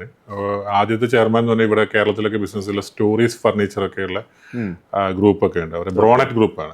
അദ്ദേഹത്തിൻ്റെ ഒരു സംരംഭമാണ് ഈ സ്റ്റോറീസ് ഫർണിച്ചർ. അദ്ദേഹത്തിൻ്റെ ആശയങ്ങളും എല്ലാവരും ഈ ഞാനൊരു കോഫൗണ്ടറാണ് IPയുടെ എന്ന് പറയാം. ഞങ്ങൾ 5-6 പേരാണ് അതിൻ്റെ തുടക്കകാലത്തുള്ളത്. അപ്പോൾ അദ്ദേഹമാണ് ഫസ്റ്റ് ചെയർമാൻ. 2ാമത്തെ ചെയർമാൻ ഫൈസൽ കെ ആയിരുന്നു. 3ാമത്തെ ചെയർമാൻ നമ്മുടെ നെല്ലറ ഗ്രൂപ്പിൻ്റെ ഷംസുക. 4ാമത്തെ ആള് ഇവിടെ തന്നെ കേരളത്തിൽ ഇപ്പോൾ യൂണിവേഴ്സൽ എഞ്ചിനീയറിംഗ് കോളേജ് അതുപോലെ റോയൽ എഞ്ചിനീയറിംഗ് കോളേജിൻ്റെ ഒക്കെ പിന്നെ ഓണർഷിപ്പിലുള്ള ഷംസുദ്ദീനിക്ക, മറ്റൊരു ഷംസുക. അത് ഫൈൻ ടൂൾസ് എന്ന ഗ്രൂപ്പാണ്. 5ാമത്തത് കേരളത്തിലെല്ലാവർക്കും അറിയും, Hot Pack group. Hot Pack എന്ന് പറയുന്നത് 16ഓളം രാജ്യത്ത് 4500ഓളം ജോലിക്കാരുള്ള പിന്നെ മൊറോക്കോയിൽ പോയപ്പോൾ അവിടെ ഫാക്ടറി ഉണ്ട്. അപ്പോൾ സൈനുക്കായിരുന്നു അതിൻ്റെ 5ാമത്തെ. 6ാമത്തെ ആളായിട്ട് ഞാൻ സെലക്ട് ചെയ്തു. ഇതിൽ ഞങ്ങൾ ഇപ്പോൾ 270ഓളം മെമ്പേഴ്സ് ഉണ്ട്. അതിന് മുമ്പ് മെമ്പേഴ്സായി വന്നവരും പോയവരൊക്കെ കൂട്ടിക്കഴിഞ്ഞാൽ IPയുടെ ഒരു ജേണിയിൽ ഒരു 500 ഓണ്ടർപ്രണേഴ്സ് വന്നു പോയിട്ടുണ്ട്. അപ്പം ഇപ്പം എത്ര മെമ്പേഴ്സ് ഉണ്ട്? 273. എല്ലാവരും മലയാളികളാണ്. അല്ല, ഒരാള് പഞ്ചാബിയാണ്. പക്ഷെ അദ്ദേഹം അത് മുനീഷ് തനേജാണ്. പുള്ളി പച്ച മലയാളം സംസാരിക്കുന്ന ഒരാളാണ്. അതുകൊണ്ട് എടുത്താ അദ്ദേഹം നല്ല രസമാണ്. അദ്ദേഹത്തിന് ഇഷ്ടമാണ്. തുടക്കകാലം മുതലേ നമ്മൾ അങ്ങനെ പറയുമ്പോൾ അത് പറയണം എല്ലാവരും. അപ്പോൾ അദ്ദേഹമുണ്ട്. അപ്പം നമ്മൾ പരസ്പരം കണക്ട് ചെയ്യുക. കുറച്ച് ദിവസങ്ങൾക്ക് മുമ്പ് ഒരു വീഡിയോ ഉണ്ടായിരുന്നു, എന്നെ കാണിച്ചില്ല. ഒരു പെൺകുട്ടി പറയാണ്, ഞാൻ എൻ്റെ ഫാദറിനോട് ചോദിക്കാറുണ്ട്, ഫാദർ ബിസിനസ്സിൽ ഭയങ്കര ഇൻവോൾവ് ആണ്. ഓക്കെ, അപ്പോൾ അതിനോടൊപ്പം പിന്നെ ഒരാവശ്യമില്ലാതെ കുറേ ഈ ബിസിനസ് ഓർഗനൈസേഷൻസിലൊക്കെ പോയിട്ട് പിന്നെ സമയം കളയുന്നത് എന്താണ്? ഡയറക്റ്റ്ലി നമുക്ക് ഒരു ബിസിനസ്സൊന്നും അതിനകത്ത് നിന്ന് കിട്ടുന്നില്ല, പിന്നെ എന്തിനാണ് അതിനകത്ത് കയറുന്നത്? അപ്പോൾ ഫാദർ ഉത്തരം പറയുന്നുണ്ട്, നമുക്ക് 2 തരം റൂമുണ്ട്. ഒരു റൂമിൽ നമ്മൾ തന്നെ ഇരിക്കുന്നു, അവിടെ നമ്മൾ തന്നെ രാജാവ്, നമ്മുടെ 4 പണിക്കാർ, നമ്മളെ കുറച്ച് പേര്, ഞാൻ തന്നെ രാജാവ് എന്ന് പറഞ്ഞിരിക്കുന്നു. അതല്ലെങ്കിൽ നമുക്ക് വിശാലമായ റൂമുണ്ട് ഇതുപോലുള്ള, അവിടെ നമ്മളെക്കാൾ കഴിവുള്ളവരും നമ്മളെക്കാൾ പിന്നെ പല കാര്യങ്ങൾ, അത് സാമ്പത്തികമാവാം, മറ്റ് ഓർഗനൈസേഷൻസ് സ്കില്ലാവാം. ഇപ്പോൾ ഒരു ഓണ്ടർപ്രണർ അത് തന്നെയാണ്, ഒരു IPA ജോയിൻ ചെയ്യുന്ന സമയത്ത് ഇവർക്ക് പല ചാൻസസും കിട്ടാൻ. അപ്പോൾ ഈ മകളോട് പറയുന്ന അച്ഛൻ, അവിടെ നിന്ന് കിട്ടിയ അറിവുകളാണ് എൻ്റെ ബിസിനസ്സിലേക്ക് ഞാൻ പകർത്തിയിട്ടുള്ളത്. പലരോടും ഡിസ്കസ് ചെയ്യുമ്പോൾ ഉണ്ടാകുന്ന പിന്നെ ഇൻപുട്സ് ഉണ്ടല്ലോ, അത് വലിയ കാര്യമാണ്. അപ്പോൾ അത് നമ്മളൊരു 270 വലിയ സക്സസ്ഫുൾ ഓണ്ടർപ്രണേഴ്സിനെ സുജിത്തിന് ഒരു സുഹൃത്ത് വലയം സൃഷ്ടിക്കണമെങ്കിൽ ഒരുപാട് വർഷങ്ങളെടുക്കും, അല്ലേ? ശരിയാണ്. പക്ഷെ ഒരു ഓർഗനൈസേഷനിൽ നിങ്ങൾ മെമ്പർ ആവുന്ന സമയത്ത് വളരെ ഈസിലിയാണ് നിങ്ങൾ പെട്ടെന്ന് കണക്റ്റഡ് ആവണം ഇത്രയും പേര്. അത് ബിസിനസ്സിനെ ചെയ്യുന്ന ഗുണങ്ങളുണ്ട്, ബിസിനസ്സിൽ കിട്ടുന്ന അറിവുകളുണ്ട്, പിന്നെ നമുക്ക് പിന്നെ ഇവരൊറ്റയ്ക്ക് പാർട്ട്ണർഷിപ്പിൽ ബിസിനസ് ചെയ്തിട്ട് നമുക്ക് മറ്റ് എൻറ്റിറ്റീസിലേക്ക് ഡൈവേഴ്സിഫൈ ചെയ്യാവുന്ന ചാൻസസ് ഉണ്ട്. ഇതാണ് ഒരു നെറ്റ്വർക്കിംഗ് കൊണ്ട് കിട്ടുന്ന ഉപകാരം എന്ന് പറയുന്നത്. IPA മാത്രമല്ല, പൊതുവേ ഉള്ള രീതിയിൽ ബിസിനസ് ഓർഗനൈസേഷൻ എന്ന് പറയുമ്പോൾ ഇപ്പോൾ കേരളത്തിലാണെങ്കിൽ BNA ഒക്കെ ഭയങ്കര ആക്റ്റീവ്. അപ്പം IPA സംബന്ധിച്ചിടത്തോളം IPAയിൽ ഉയർന്നു വരുന്ന അങ്ങനെയുള്ളൊരു ബിസിനസ്സുകാരല്ല ഉള്ളത്. ഞങ്ങൾക്ക് ഒരുപാട് സക്സസ് ആയിട്ടില്ല, ഇപ്പം 4500 പിന്നെ ജോലിക്കാരുള്ള ആളുകൾ മുതൽ അങ്ങോട്ട് തുടങ്ങിയിട്ട് ഒരുപാട് മിക്സായിട്ട് വലുതും ചെറുതുമായിട്ടുള്ള എന്നാൽ സക്സസ്ഫുൾ ആയിട്ടുള്ള ഓണ്ടർപ്രണേഴ്സാണ്. കാരണം പുതുതായി ബിസിനസ്സിൽ ജോയിൻ ചെയ്ത ആൾക്കാർക്ക് IPAയിൽ മെമ്പർ ആവാൻ സാധിക്കില്ല. എന്താണ് നിങ്ങളുടെ മെമ്പർഷിപ്പ് ക്രൈറ്റീരിയ എന്ന് പറഞ്ഞാൽ 2 വർഷത്തെ പിന്നെ പഴക്കം ലൈസൻസിൽ വേണം, ലൈസൻസിൽ പാർട്ട്ണർ ആയിരിക്കണം. ഇപ്പോൾ വൈഫിന്റെ പേരിൽ മറ്റേ ഇന്ദുബായ് UAE. പിന്നെ നമ്മുടെ ഏകദേശം നമ്മളൊരു വെരിഫിക്കേഷൻ നടത്തും അവരെ കുറിച്ചിട്ട്, അതായത് ക്രിമിനൽ കേസോ എന്തെങ്കിലും ബാക്ക്ഗ്രൗണ്ടോ അല്ലെങ്കിൽ അങ്ങനെ എന്തെങ്കിലും കാര്യങ്ങളുണ്ടോ എന്നുള്ളൊരു ബാക്ക്ഗ്രൗണ്ട് ഒരു ചെറിയൊരു അന്വേഷണം നടത്തും. പിന്നെ അത് കൂടാതെ റെഫറലിലൂടെ മാത്രമേ വരാൻ പറ്റുള്ളൂ, നേരിട്ട് മെമ്പർ ആവാൻ പറ്റില്ല. ഇപ്പോൾ നമ്മൾ ഒന്നുകൂടി ഒരു ഡിജിറ്റൽ ട്രാൻസ്ഫോർമേഷനിലേക്ക് മാറിക്കൊണ്ടിരിക്കുകയാണ്. ഇപ്പോൾ അടുത്ത മാസം ജൂലൈയിൽ 20-ാം തീയതി നമ്മുടെ ആപ്പും വെബ്സൈറ്റൊക്കെ റിവാമ്പ് ഇത് കുറേ മാറ്റങ്ങൾ വരും. അപ്പോൾ പബ്ലിക്കിന് അതിലേക്ക് വരാനുള്ള ഓപ്ഷൻസുകൾ ഇനി വരാൻ പോകുന്നുണ്ട്. അപ്പം ഈവൻ ആപ്പിലൂടെ ആയിരിക്കും മെമ്പർഷിപ്പ് വരിക, മെമ്പർഷിപ്പ് ഇവന്റ്സ് ആപ്പിലൂടെ തന്നെ ആയിരിക്കും നമ്മുടെ എല്ലാ കാര്യങ്ങളും. അതായത് ഈവൻ പബ്ലിക്കിലേക്ക് ചോദിച്ചാൽ പബ്ലിക്കിൽ ഇനി CV അപ്ലോഡ് ചെയ്യാൻ പറ്റും നമ്മുടെ വെബ്സൈറ്റിൽ. അതായത് IPA മെമ്പേഴ്സിന്റെ സ്ഥാപനങ്ങളിലേക്ക് ജനങ്ങൾക്ക് ജോയിൻ ചെയ്യാവുന്ന സൗകര്യങ്ങൾ വരുന്നു, കമ്മ്യൂണിറ്റി വരും. ഞാൻ അതിനേക്കാളൊക്കെ അപ്പുറത്തോട്ട് പറയേണ്ടതെന്ന് വെച്ചാൽ, ഇപ്പൊ നേരത്തെ സുജിത്ത് സംസാരിക്കുമ്പോൾ പറഞ്ഞ ഒരുപാട് ഓർഗനൈസേഷൻസ് ഉള്ള സ്ഥലമാണ് UAE, അല്ലേ? ഈ ഓരോ ഓർഗനൈസേഷൻസും കേരളത്തിലെ ജനങ്ങൾക്ക് ഉപകാരപ്പെടുന്നുണ്ട്. ഇപ്പൊ പൊന്നാനിയുടെ ഒരു അസോസിയേഷൻ ഞങ്ങൾക്ക്, Ponnani PWC, Ponnani welfare committee, pension കൊടുക്കുന്നുണ്ട് പാവപ്പെട്ട ആളുകൾക്ക്. എത്രയോ പേർക്ക് പെൻഷൻ കൊടുത്തുകൊണ്ടിരിക്കുന്നുണ്ട്. മാറഞ്ചേരി എന്നൊരു അസോസിയേഷൻ ഉണ്ട്, എനിക്കറിയാം, യുണൈറ്റഡ് മാറഞ്ചേരി. ഇങ്ങനെ തുടങ്ങിയ പിന്നെ ചെറിയ ചെറിയ കൂട്ടായ്മകൾ തുടങ്ങി. ഇപ്പം ബാങ്ക് ജീവനക്കാരുടെ സംഭവം, അവർ 10 പേര് ഒത്തുകൂടുമ്പോഴേ ആദ്യം ചർച്ച ചെയ്യുക CSR എന്തെങ്കിലും നമുക്ക് അല്ല സോഷ്യൽ വർക്ക് ആയിട്ട്. ഇപ്പോൾ CSR എന്നുള്ള ഞങ്ങളുടെ അസോസിയേഷനൊക്കെ ഞങ്ങൾ ഓണ്ടർപ്രണേഴ്സ് ആയതുകൊണ്ട് ഇപ്പോൾ എംപ്ലോയീസ് ആണെങ്കിൽ അവർ വിചാരിക്കും എന്തെങ്കിലും ഒരു സോഷ്യൽ കോസിൻ്റെ ഭാഗമാവേണ്ടതെന്നാണ് അവർ ആദ്യം ചിന്തിക്കുക. അത് സൊസൈറ്റിക്ക് ഭയങ്കര ഗുണം ചെയ്യുന്നുണ്ട്. ഇവിടെ ഒരുപാട് പേര് അതുകൊണ്ട് സപ്പോർട്ടായിട്ട് കിട്ടുന്നുണ്ട്. ഇനി IPA കേസ് വന്നാൽ IPAക്ക് എന്ത് ഗുണം കിട്ടി, IPA മെമ്പേഴ്സിന് എന്ത് ഗുണം കിട്ടി, പിന്നെ ഇങ്ങനെയുള്ള ചർച്ചകളിലേക്ക് അപ്പുറത്തോട്ട് IPA എന്ന ഓർഗനൈസേഷൻ കൊണ്ട് സൊസൈറ്റിക്ക് എന്ത് ഗുണം കിട്ടി എന്ന് ചോദിച്ചാൽ, പ്രളയം വന്നു 2018 ഫസ്റ്റത്തെ പ്രളയം. ആ പ്രളയം വന്ന സമയത്ത് കേരളത്തിൽ വിവിധ ജില്ലകളിലായിട്ട് 19 വീടുകൾ വെച്ചു കൊടുത്ത് IPA. ഓക്കെ, ഇത് പിരിക്കാൻ സാധാരണ ഇതിൽ ഏതൊരു ഓർഗനൈസേഷൻ ആയാലും അത് കളക്ട് ചെയ്ത് ക്യാഷ് വരണമെങ്കിൽ സുജിത് ഭായി ഒന്ന് ചിന്തിച്ച് നോക്കിയാൽ എത്ര കാലം എടുക്കും? സമയമെടുക്കും. 1.5 മണിക്കൂർ കൊണ്ടാണ് ഞങ്ങൾ ഇതിനുള്ള ക്യാഷ് പിരിച്ചത്. ഒരു വാട്സപ്പ് ഗ്രൂപ്പ് ഇടുന്നു, ആ വാട്സപ്പ് ഗ്രൂപ്പിൽ നിങ്ങൾക്ക് പറ്റുന്ന സഹായം ഇടുന്നു പറയുമ്പോൾ ആദ്യത്തെ ആൾ തന്നെ 5 ലക്ഷം രൂപ ഓഫർ ചെയ്യുന്നു, അടുത്ത ആൾ അപ്പോൾ തന്നെ 5 ലക്ഷം ഓഫർ ചെയ്യും. അപ്പോൾ ഇങ്ങനെ വലിയൊരു ഫണ്ടാണ് നമുക്ക് കൊടുക്കാൻ സാധിച്ചത്. അത് കഴിഞ്ഞ് രണ്ടാമത്തെ പ്രളയം വന്നു. ഓക്കെ, അപ്പോൾ രണ്ടാമത്തെ പ്രളയം വന്നു, അത് അതുപോലെ കോവിഡ് വന്നു. ഇപ്പോൾ ചൂരൽമലയിലും അതാ പറയാൻ പോണേ, ചൂരൽമലയിൽ ഞാനൊക്കെ അവിടെ തന്നെ ഉണ്ടായിരുന്നു. ഞാൻ പ്രളയം കഴിഞ്ഞ ഉടനെ തന്നെ നമ്മൾ ദുബായിൽ നിന്ന് ഇങ്ങോട്ട് വരാൻ ചെയ്തത്. അപ്പോൾ ചൂരൽമല വന്നു. ചൂരൽമലേൻ്റെ ഒരു കേസ് തന്നെ പറയുകയാണെങ്കിൽ, ചൂരൽമലയുടെ കേസ് IPA ഇട്ട സമയത്ത് IPA ഒരു മെമ്പർ, ഷാനവാസ് എന്ന് പറയുന്നൊരു മെമ്പറുണ്ട്, പ്രീമിയർ പിന്നെ ഓട്ടോമൊബൈൽ, പലരും കോൺട്രിബ്യൂട്ട് ചെയ്യുന്നത്. പുള്ളി ആദ്യം വന്ന് പറഞ്ഞില്ല, എൻ്റെ ഭാഗത്തുനിന്നൊരു 1 CR ഞാൻ തന്നേക്കാം. പക്ഷേ ഇത് കേരളത്തിലേക്ക് ഈ ഫണ്ട് വരുമ്പോൾ ഉണ്ടാകുന്ന നമുക്ക് കൊടുക്കാൻ പറ്റുന്ന സഹായങ്ങളുണ്ടല്ലോ, അതൊക്കെ ഈ ഒരു കൂട്ടായ്മ കൊണ്ടാണ് വരുന്നത്. ഒരു ഇൻഡിവിജ്വലായിട്ട് അദ്ദേഹത്തിന് ചിലപ്പോൾ ഇവിടെ ഒന്ന് എക്സിക്യൂട്ട് ചെയ്യാൻ ഭയങ്കര ബുദ്ധിമുട്ടായിരിക്കും. പക്ഷെ ഒരു ഓർഗനൈസേഷൻ അത് പറ്റും. ഇപ്പോൾ അവിടുത്തെ ജനങ്ങൾ താമസിക്കുന്ന സ്ഥലത്തുള്ള ആളുകൾക്ക് ഇപ്പോഴും IPA കൂപ്പൺ ഉപയോഗിച്ചുകൊണ്ട് അവർ സൂപ്പർ മാർക്കറ്റിൽ പോയിട്ട് ഭക്ഷണം വാങ്ങിക്കുന്നുണ്ട്. താമസിക്കുന്ന അക്കോമഡേഷൻസ് ഉണ്ട്. അതായത് ഇപ്പോഴും വീടാവാതെ വാടക വീട്ടിൽ നിൽക്കുന്ന ആൾക്കാർക്ക് IPA വാടക ഇപ്പോഴും കൊടുത്തുകൊണ്ടിരിക്കുന്നുണ്ട്. ഇപ്പോഴും അവർക്ക് ഭക്ഷണം എത്തുന്നുണ്ട്. വീടുണ്ടാക്കി കൊടുക്കുക എന്ന് പറയുന്ന ഒരു സാഹചര്യത്തിൽ ഞങ്ങൾ ഫണ്ട് മാറ്റി വെച്ചിട്ടുണ്ട്. പക്ഷേ അതിനിപ്പോൾ നിയമ തടസ്സങ്ങളുണ്ട്, അറിയാമല്ലോ. പല പ്രശ്നങ്ങളും അവിടെ പിന്നെ അപ്രൂവൽസ് കിട്ടൽ, പ്രൊജക്റ്റുകൾ. കാരണം ഒന്നത് ഇപ്പോൾ വീണ്ടും കുറച്ച് ദിവസം മുമ്പ് അറിഞ്ഞിരുന്നു ഉരുൾപൊട്ടിയത്. അപ്പോൾ അങ്ങനെയുള്ള പ്രശ്നങ്ങൾ കൊണ്ട് കൺസ്ട്രക്ഷന് പെർമിഷനൊക്കെ ഉണ്ടായതുകൊണ്ടാണ് തടസ്സമായി നിൽക്കുന്നത്. പക്ഷേ നമ്മൾക്ക് ഫണ്ട് ഉണ്ട് വീടുണ്ടാക്കി കൊടുക്കാനുള്ളത്. അപ്പം ഇങ്ങനെയുള്ള ഒരു കൂട്ടായ്മക്ക് ഉണ്ടാകുന്ന വലിയൊരു ഇതുണ്ട്. പിന്നെ IPA പിന്നെ റെഫറൽ ചെയ്യണം, അടിച്ചേൽപ്പിച്ചിട്ട് രാവിലെ 7 മണിക്ക് മീറ്റിംഗ് വെക്കണം, അങ്ങനെയുള്ള ഒരു ഓർഗനൈസേഷൻ അല്ല. പക്ഷെ അതൊരു വേറെ രീതിയാണ്. അല്ല, നല്ല രീതിയാണ്. പക്ഷെ ആ സ്റ്റേജ് കഴിഞ്ഞ ആളുകളായതുകൊണ്ട് അവരെ അങ്ങനെ ഫോഴ്സ് ചെയ്യാനായിട്ടുള്ള ബുദ്ധിമുട്ടുകളുണ്ട്. റെഫറൽ ചെയ്യണം, അല്ലെങ്കിൽ മീറ്റിങ്ങുകളിൽ പങ്കെടുത്തില്ലെങ്കിൽ ഹെൽത്ത് സർട്ടിഫിക്കറ്റ് ഹാജരാക്കണമെന്നും നമുക്ക് പറയാൻ പറ്റില്ല. പക്ഷെ അത് നല്ലതാണ്. പ്രൊഫഷണലി അങ്ങനെ സ്ട്രക്ചർ ചെയ്ത് പോയിട്ടുള്ള BNI പോലുള്ള ഓർഗനൈസേഷൻ നല്ലതാണ്. ഞാൻ എല്ലാം നല്ല പറഞ്ഞു. ഒത്തിരി ആൾക്കാർ എന്നെ വിളിച്ചിട്ടുണ്ട്. എനിക്ക് പറഞ്ഞ രാവിലെ മടി കാരണം പോയിട്ടില്ല. പക്ഷെ അവിടെ നമുക്ക് എംപ്ലോയിനെ വിടാം, എംപ്ലോയീസിന് വിടാം. പക്ഷെ IPA ഓണ്ടർപ്രണർ തന്നെ വരണം. പിന്നെ നമ്മൾ ക്രൂയിസ് ട്രിപ്പുകൾ പോകും, യാത്രകൾ. ഇപ്പൊ ലാസ്റ്റ് ഞങ്ങൾ IPA സൈനുക്ക ചെയർമാനായിരിക്കുന്ന സമയത്താണ് UK പാർലമെന്റ് ട്രിപ്പ് ഉണ്ടായിരുന്നു. അപ്പൊ പാർലമെന്റ് സ്പീച്ച് ഉണ്ടായിരുന്നു, എല്ലാവരും UK-ലേക്ക്. നിങ്ങളുടെ ഈ IPA ട്രിപ്പിന്റെ സമയത്തല്ലേ നമ്മൾ സ്കോട്ട്ലൻഡിൽ വെച്ച് കണ്ടത്? അത് ശരിയാണല്ലോ, ഓർമ്മയില്ലേ? ഫുൾ ടീമായിട്ട് നിങ്ങൾ ഫുൾ ടീമായിട്ട് നമ്മൾ സ്കോട്ട്ലൻഡിൽ വെച്ച് കണ്ട ഓർമ്മയുണ്ടായിരുന്നു. അതെ, ഒന്നൊരു ബസ് നിറച്ച് സ്കൂൾ പിള്ളേർ ടൂർ പോകുന്നതല്ല ഇവര് ട്രിപ്പ്. അതാണ്. അപ്പൊ ഇത്രയും ഓണ്ടർപ്രണേഴ്സ് ഇങ്ങനെ ഭയങ്കര 2019 2019 ഞങ്ങൾ മറന്നുപോയി, കോവിഡ് സമയത്ത് 2016 ഞങ്ങൾ സിംഗപ്പൂർ, മലേഷ്യ, തായ്ലാൻഡ് ഒക്കെ ആയിട്ട് ക്രൂസ് ഷിപ്പ് പോയിരുന്നു. ഭയങ്കര രസമായിരുന്നു. ഇപ്പം ഞാൻ ഉണ്ടായിരുന്നില്ല, കുറച്ച് പിന്നെ ഒരു ദിവസങ്ങൾക്ക് 40-45 ദിവസം മുമ്പാണ് എല്ലാവരും യൂറോപ്പ് ട്രിപ്പ് കഴിഞ്ഞ് വന്നത്. കപ്പലിൽ ഫുൾ ആളുകൾ പോയിട്ട് വന്നു. ഓരോ ക്ലസ്റ്റേഴ്സ് ആയിട്ടാണ് IPA ഇങ്ങനെ. ശരിക്കും ഈ ട്രിപ്പ് എന്നൊക്കെ പറയുമ്പോഴത്തേക്കിനും ഒരു ലീഷർ എന്നുള്ളതിലുപരിയായിട്ട് തമ്മിലുള്ളൊരു ബോണ്ടിങ് വർദ്ധിക്കാനും പരസ്പരം അങ്ങോട്ടും ഇങ്ങോട്ടും ആളുകളെ മനസ്സിലാക്കാനും ഒക്കെ സഹായകമാവുന്ന ഒരു കാര്യമാണ്. അതിന്റെ കൂട്ടത്തിൽ ഒന്നും കൂടി ഉണ്ട്. കപ്പൽ യാത്ര കഴിഞ്ഞ് വന്നാൽ ഓരോ കൺസോർഷ്യം വരും. IPA ഒരു ഇമാറ എന്നൊരു കൺസോർഷ്യം ഉണ്ട്, അമിഗാസ് എന്ന് പറഞ്ഞൊരു കൺസോർഷ്യം ഉണ്ട്, പിന്നെ സ്റ്റെല്ലാർ, പിന്നെ ഇക്വിറ്റോറിയ, അങ്ങനെയൊക്കെയുള്ള ഈ IPA മെമ്പേഴ്സ് കൂടിയിട്ടുള്ള കുറെ കൺസോർഷ്യം ഉണ്ട്. അത് 10-15 പേര് കൂടും. ഓരോരുത്തരും ഒരു 1 ബില്യൺ ദിർഹംസോ അല്ലെങ്കിൽ 500,000 ഇൻവെസ്റ്റ് ചെയ്യും. അവർ പിന്നെ അത് കൊണ്ടുപോയിട്ട് പലർക്കും ഇൻവെസ്റ്റ്മെന്റ് കൊടുക്കും. അപ്പോൾ ഉണ്ടാകുന്ന സൊസൈറ്റിക്ക് ഉണ്ടാകുന്ന എന്താ ഒരു ബെനിഫിറ്റ് പറഞ്ഞാൽ ഒരുപാട് ആശയങ്ങളായിട്ട് നടക്കുന്ന ചെറുപ്പക്കാരുണ്ടാവും. പക്ഷെ അവരത് ഫണ്ട് ഉണ്ടാവില്ല.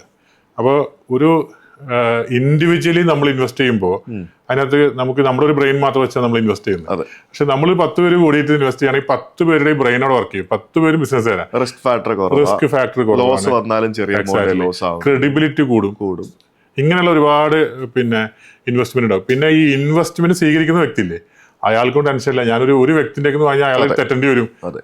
ഒരു കൺസോർഷ്യത്തിനായിട്ടാകുമ്പോൾ അയാൾ തെറ്റേണ്ടി വരില്ല. ഒരു ഇൻഡിവിജ്വലായിട്ടുള്ള ഡീൽ ചെയ്യുന്നത്. അപ്പൊ അങ്ങനെയുള്ള കൺസോർഷ്യൻസ് ഒക്കെ പലപ്പോഴും യാത്ര കഴിഞ്ഞ് വരുമ്പോഴുണ്ടാവും. നമുക്കൊരു 10 പേര് കൂടിയിട്ട് ഒരു കൺസോർഷ്യം ഉണ്ടാക്കിയാലത്. പക്ഷെ അങ്ങനെയൊക്കെ അതൊക്കെ. പക്ഷെ ഒരു ഓർഗനൈസേഷൻ ഇതിനപ്പുറത്തോട്ട് IPA ഒരു കുടുംബമാണ്. ഇമോഷണലി ഭയങ്കര അറ്റാച്ച്ഡ് ആയിട്ടുള്ള ആളുകളാണ്. എല്ലാവർക്കും പരസ്പരം അറിയാം, പരസ്പരം കുടുംബ ബന്ധങ്ങൾ അറിയാം. എല്ലാവരും അങ്ങോട്ടും ഇങ്ങോട്ടും ഹെൽപ്ഫുൾ മെന്റാലിറ്റിയാണ്. അതൊക്കെയാണ് IPAയുടെ ഒരു വലിയൊരു പ്രത്യേകത എന്ന് പറയുന്നത്. All the best to IPA. Thank you so much. വേറെ എന്തൊക്കെ ആക്ടിവിറ്റീസ് ഉണ്ട്? വേറെ കേരളത്തിലെ Hope Child Cancer Care Foundation എന്ന് പറയുന്ന ക്യാൻസർ ബാധിതരായിട്ടുള്ള കുട്ടികൾക്ക് വേണ്ടിയിട്ടുള്ള ഒരു ഓർഗനൈസേഷൻ. അതും ഏകദേശം IPA രൂപീകരിച്ച ആ ഒരു കാലഘട്ടത്തിലാണ് നമ്മൾ രൂപീകരിക്കുന്നത്. IPAയുടെ കോഫൗണ്ടറിനായിട്ടുള്ള പിന്നെ ഹാരിസ് കാട്ടകത്ത്, അദ്ദേഹം കൊടുങ്ങല്ലൂർക്കാരനാണ്. അദ്ദേഹം ഇതേപോലെ സ്റ്റോറിയാണ്. അതായത് US ഫാമിലി ആയിട്ട് സിസ്റ്ററെ കാണാൻ വേണ്ടിയിട്ട് പോവുകയാണ്. ബിസിനസ്മാനാണ്. അങ്ങനെ തിരിച്ചു വരുന്ന സമയത്ത് 10 മാസമുള്ള കുഞ്ഞ് അനങ്ങുന്നില്ല. അപ്പം എന്തോ ഒരു എയർപോർട്ടിലെത്തി, ബോർഡിംഗ് പാസ് എത്തിയ സമയത്താണ്. സാധാരണ ഇതിലൊന്നും പ്രശ്നമില്ലാന്ന് എൻ്റെ ഫ്ലൈറ്റ് ബോർഡ് ചെയ്യുന്നതിന് പകരം അദ്ദേഹം ആ ട്രിപ്പ് ക്യാൻസൽ ചെയ്തിട്ട് നേരെ ഹോസ്പിറ്റലിലേക്ക് പോയി. ചെന്നപ്പോഴാണ് കുട്ടിക്ക് ക്യാൻസർ ആണെന്നുള്ളത് മനസ്സിലാക്കുന്നത്. ഡയഗ്നോസ് ചെയ്യുന്നു. അവിടെ തന്നെയുള്ള US ലോകത്തിലെ തന്നെ ഏറ്റവും നല്ല ക്യാൻസർ പീഡിയാട്രിക് ഓൺകോളജിയിലുള്ള നല്ല ഹോസ്പിറ്റലായിട്ടുള്ള സെൻറ്റ് ജൂഡിൽ അഡ്മിറ്റ് ചെയ്യുന്നു. അപ്പോൾ ആ ജേണിയിൽ അവിടെ സെൻറ്റ് ജൂഡ് ഹോസ്പിറ്റലിൽ ചെന്നിരിക്കുന്ന സമയത്ത് അദ്ദേഹത്തിന് ഭയങ്കര ഒരു അനുഭവം ഉണ്ടായി. കാരണം ഫിനാൻഷ്യലി ഒരു ബുദ്ധിമുട്ടില്ല, ഒന്നുമില്ല. പക്ഷെ നാട്ടിൽ നിന്ന് വന്നിരിക്കുന്നതാണ്. അവിടെ ഒരു NGO വന്നിട്ട് ആ ഹോസ്പിറ്റലിൽ ആരെത്തിക്കഴിഞ്ഞാൽ അവർക്ക് ഒരു ഇൻഫർമേഷൻ ഉണ്ട്. അപ്പോൾ ആ NGO വന്ന് അദ്ദേഹത്തിനെ സപ്പോർട്ട് ചെയ്യാൻ, അതായത് ഭക്ഷണം ഗുണം കൊടുക്കുന്നു, കൗൺസിലിംഗ് കൊടുക്കുന്നു, വൈഫിന് കൗൺസിലിംഗ് കൊടുക്കുന്നു, അദ്ദേഹത്തിന് കൗൺസിലിംഗ് കൊടുക്കുന്നു. ഈ സെൻറ്റ് ജൂഡ് ഹോസ്പിറ്റലിൽ തന്നെ ഒരു ഡോക്ടർ, പീഡിയാട്രിക് ഓൺകോളജിസ്റ്റ് ആയിട്ടുള്ള ഡോക്ടർ ക്യാൻസർ സർവൈവറാണ്. അവർ മനസ്സിലായില്ലേ? ഇങ്ങനെ ഒരുപാട് സപ്പോർട്ടും മെന്റലി ഒരു ദിവസമല്ലല്ലോ. You are telling that this guy is a rich man and that is a multi-specialty high-end hospital. Exactly. And they are doing this. Okay. So, അപ്പോൾ doctor അവിടെ employee ആണ്. I mean NGO. അപ്പോൾ ഇവര് ഇതെല്ലാം കിട്ടിയപ്പോൾ അദ്ദേഹം അവിടെ ഇരുന്ന് ചിന്തിക്കുക, സ്വന്തം കുഞ്ഞിന് ക്യാൻസർ ഉണ്ട്, അതിന്റെ ട്രീറ്റ്മെന്റ്, അതിന്റെ ടെൻഷൻസ് ഒക്കെ ഉണ്ട്. അതോടൊപ്പം പുള്ളി ചിന്തിക്കുന്നത്, ഇങ്ങനെ ഫെസിലിറ്റി കേരളത്തിലുണ്ടോ? എനിക്കിത് കിട്ടി. ആ ചിന്തയിൽ നിന്ന് അദ്ദേഹം ദുബായിൽ വന്നതിന് ശേഷം പറയുന്നത്, നമുക്ക് ഈ നാട്ടിൽ ഈ ക്യാൻസർ കുട്ടികൾക്ക് വേണ്ടിയിട്ട് എന്തെങ്കിലും ചെയ്താലോ, ഇതുപോലത്തെ എന്തെങ്കിലും നമുക്ക് നടത്തിയാലോ. അവിടെ നിന്നാണ് ഹോപ്പ് ചൈൽഡ് ക്യാൻസർ കെയറിൻ്റെ പിറവി. ഇന്ന് കേരളത്തിൽ കോഴിക്കോട് മെഡിക്കൽ കോളേജിൻ്റെ അടുത്ത് കോവൂരാണ് നമ്മൾ ആദ്യം തുടങ്ങുന്നത്.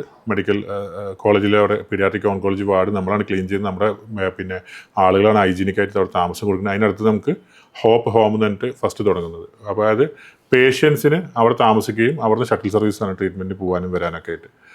ഈ 16 വയസ്സിൻ്റെ താഴെ ഒരു കുട്ടിക്ക് ക്യാൻസർ വന്നാലാണ് അത് പീഡിയാട്രിക് ഓൺകോളജി, അല്ലെങ്കിൽ മെഡിക്കൽ ഓൺകോളജി, അല്ലെങ്കിൽ അഡൽട്ട് ഓൺകോളജി എന്നാണ് പറയും.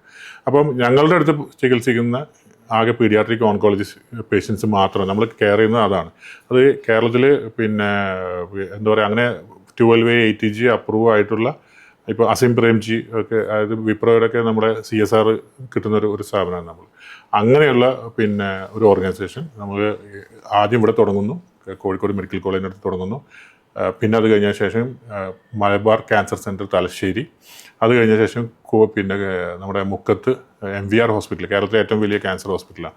അത് കഴിഞ്ഞ് അമല ഹോസ്പിറ്റൽ തൃശ്ശൂർ, പിന്നെ അമൃത ഹോസ്പിറ്റലിനടുത്ത്. എന്തായാലും സുജിത് ഭായി ഒരു ദിവസം വിസിറ്റ് ചെയ്യണം കൊച്ചിയിൽ. അത് കഴിഞ്ഞ് പിന്നെ ട്രിവാൻഡ്രത്ത്, അങ്ങനെ ട്രിവാൻഡ്രം RCCൻ്റെ അടുത്ത് വലുതുണ്ട്. ഇങ്ങനെ കേരളത്തിലെ വിവിധ സ്ഥലങ്ങളിലായിട്ട് ഏകദേശം 3500ഓളം കുട്ടികൾക്ക് പിന്നെ ഇത് കൊടുക്കുന്ന ഒരു എന്തൊക്കെയാണ് കൊടുക്കുന്നത്, എന്താണ് അതിന്റെ റിക്വയർമെന്റ്സ്? ഒരു കുട്ടിക്ക് ക്യാൻസർ വരുമ്പോൾ, പ്രത്യേകിച്ച് കുട്ടികളിൽ അധികം കാണുന്നത് ലുക്കീമിയാണ്. ഞങ്ങൾക്കൊരു പ്രൊജക്റ്റ് തന്നെ ഉണ്ട്, HBL എന്ന് പറഞ്ഞിട്ട്, ഹോപ്പ് ബിയോണ്ട് ലുക്കീമിയ.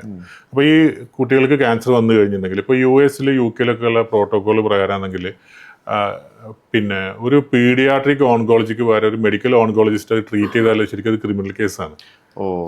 ഇല്ലെങ്കിലും ഇപ്പോൾ ഒരു ബോൺ മാരോ ട്രീറ്റ്മെൻറ്റ്, അതിലേക്ക് ട്രാൻസ്പ്ലാന്റേഷനൊക്കെ പോകാൻ നേരത്ത് 4 ഡോക്ടേഴ്സൊക്കെ കൺസൾട്ട് ചെയ്യും. പക്ഷെ നമ്മളിവിടെ എന്താണെന്ന് വെച്ചാൽ അതിനുള്ള പരിമിതികളുണ്ടായിരുന്നു. പണ്ട് പീഡിയാട്രിക് ഓൺകോളജിസ്റ്റുകൾ ഇല്ല. പക്ഷെ ഇപ്പം ഇഷ്ടംപോലെ ഡോക്ടേഴ്സ് വന്നിട്ടുണ്ട്, സൗകര്യങ്ങളുണ്ട്. ഇപ്പൊ നമ്മുടെ ട്രീറ്റ്മെന്റ് എങ്ങനെയാണെന്ന് വെച്ചാൽ ഇപ്പൊ പീഡിയാട്രിക് ന്യൂറോളജിസ്റ്റ് ഉണ്ട്, അങ്ങനെ പല സ്പെഷ്യാലിറ്റീസ് ആയി വന്നു. ഇപ്പൊ വന്നു, പണ്ട് വളരെ കുറവായിരുന്നു. അതും എല്ലാ ഹോസ്പിറ്റൽസിലും ഇല്ല. ഈ പറഞ്ഞ ലക്ഷറി എന്ന് പറയാൻ പറ്റില്ല, ഈ സ്പെഷ്യാലിറ്റി ഹോസ്പിറ്റൽസിൽ മാത്രമേ ഉള്ളൂ. അതെ, പക്ഷെ ഇപ്പം ഗവൺമെന്റ് സെക്ടറിൽ വരാണെങ്കിൽ ഇപ്പൊ MCC പോലുള്ള അതുപോലെ ഇവിടെയൊക്കെ ഉണ്ട്. പിന്നെ ഞങ്ങളുടെ സർവീസിലേക്ക് വരികയാണെങ്കിൽ ഒരു കുട്ടിക്ക് ക്യാൻസർ വരാന്ന് പറഞ്ഞാലേ ആദ്യം ഒരു മനുഷ്യന് വേണ്ടത് കൗൺസിലിംഗ് ആണ് ശരിക്കും. അപ്പം അതിന് നമുക്ക് കൗൺസിലിങ്ങിലൂടെ നമ്മൾ സ്റ്റാർട്ട് ചെയ്യുന്നത്. പിന്നെ നമ്മൾ അവരുടെ പാരൻ്റായിട്ട് മാറും. കാരണം ഈ ഡിസിഷൻസ് മേക്കിംഗ് അവരിലേക്ക് പോകുമ്പോൾ കേരളത്തിൽ കണ്ടുവരുന്ന ഒരു സംഭവം, നമുക്കൊരു പനി വന്നാൽ തന്നെ 10 ഉപദേശം കിട്ടും. ഒരു ജലദോഷം വന്നാലും 10 ഉപദേശം കിട്ടും. ഇതൊരു വലിയ ഘടകമാണ്. ഇപ്പോൾ നമ്മൾ കുട്ടിക്ക് ക്യാൻസർ വന്നു, അപ്പോൾ പിന്നെ മുള്ളാത്ത കഴിച്ചാൽ മതി എന്ന് പറയും. അല്ലെങ്കിൽ ഒരാൾ പറയും ഈ ഇന്ന മന്ത്രവാദിൻ്റെ അടുത്ത് പോയാൽ മതി, ഇന്ന മൊയിലരുടെ അടുത്ത് പോയിട്ട് ഉറുക്ക് മന്ത്രിച്ചാൽ മതി. ഇൻഫെക്ഷൻ വരാനുള്ള ഏറ്റവും വലിയ കാര്യങ്ങൾ ഇതൊക്കെ. ഒരു കാര്യമില്ലാണ്ട് 10 പേര് കൂടിയിരിക്കുന്നവർക്ക് ഈ കുട്ടീനെ കൊണ്ടുപോകും. അങ്ങനെ അപ്പോൾ നമ്മൾ അതൊക്കെ കൗൺസിലിംഗ് കൂടെ പറഞ്ഞു കൊടുത്ത് മനസ്സിലാക്കി ഇൻസ്ട്രക്ഷൻ കൊടുത്ത് ഒരു ഹോപ്പ് ഹോം അവിടെ ഒരു കുട്ടികൾ സാധാരണ ഒരു ഓട്ടിസൊക്കെ വന്ന ഒരു കുട്ടിയാണെങ്കിൽ ആ കുട്ടി ഓട്ടിസം ആണെന്ന് ജനനത്തോട് കൂടിയിട്ട് ഈ പാരൻസ് മനസ്സിലാവും. ഇവരുടെ ലൈഫ് ലോങ് അത് അങ്ങനെയാണ്.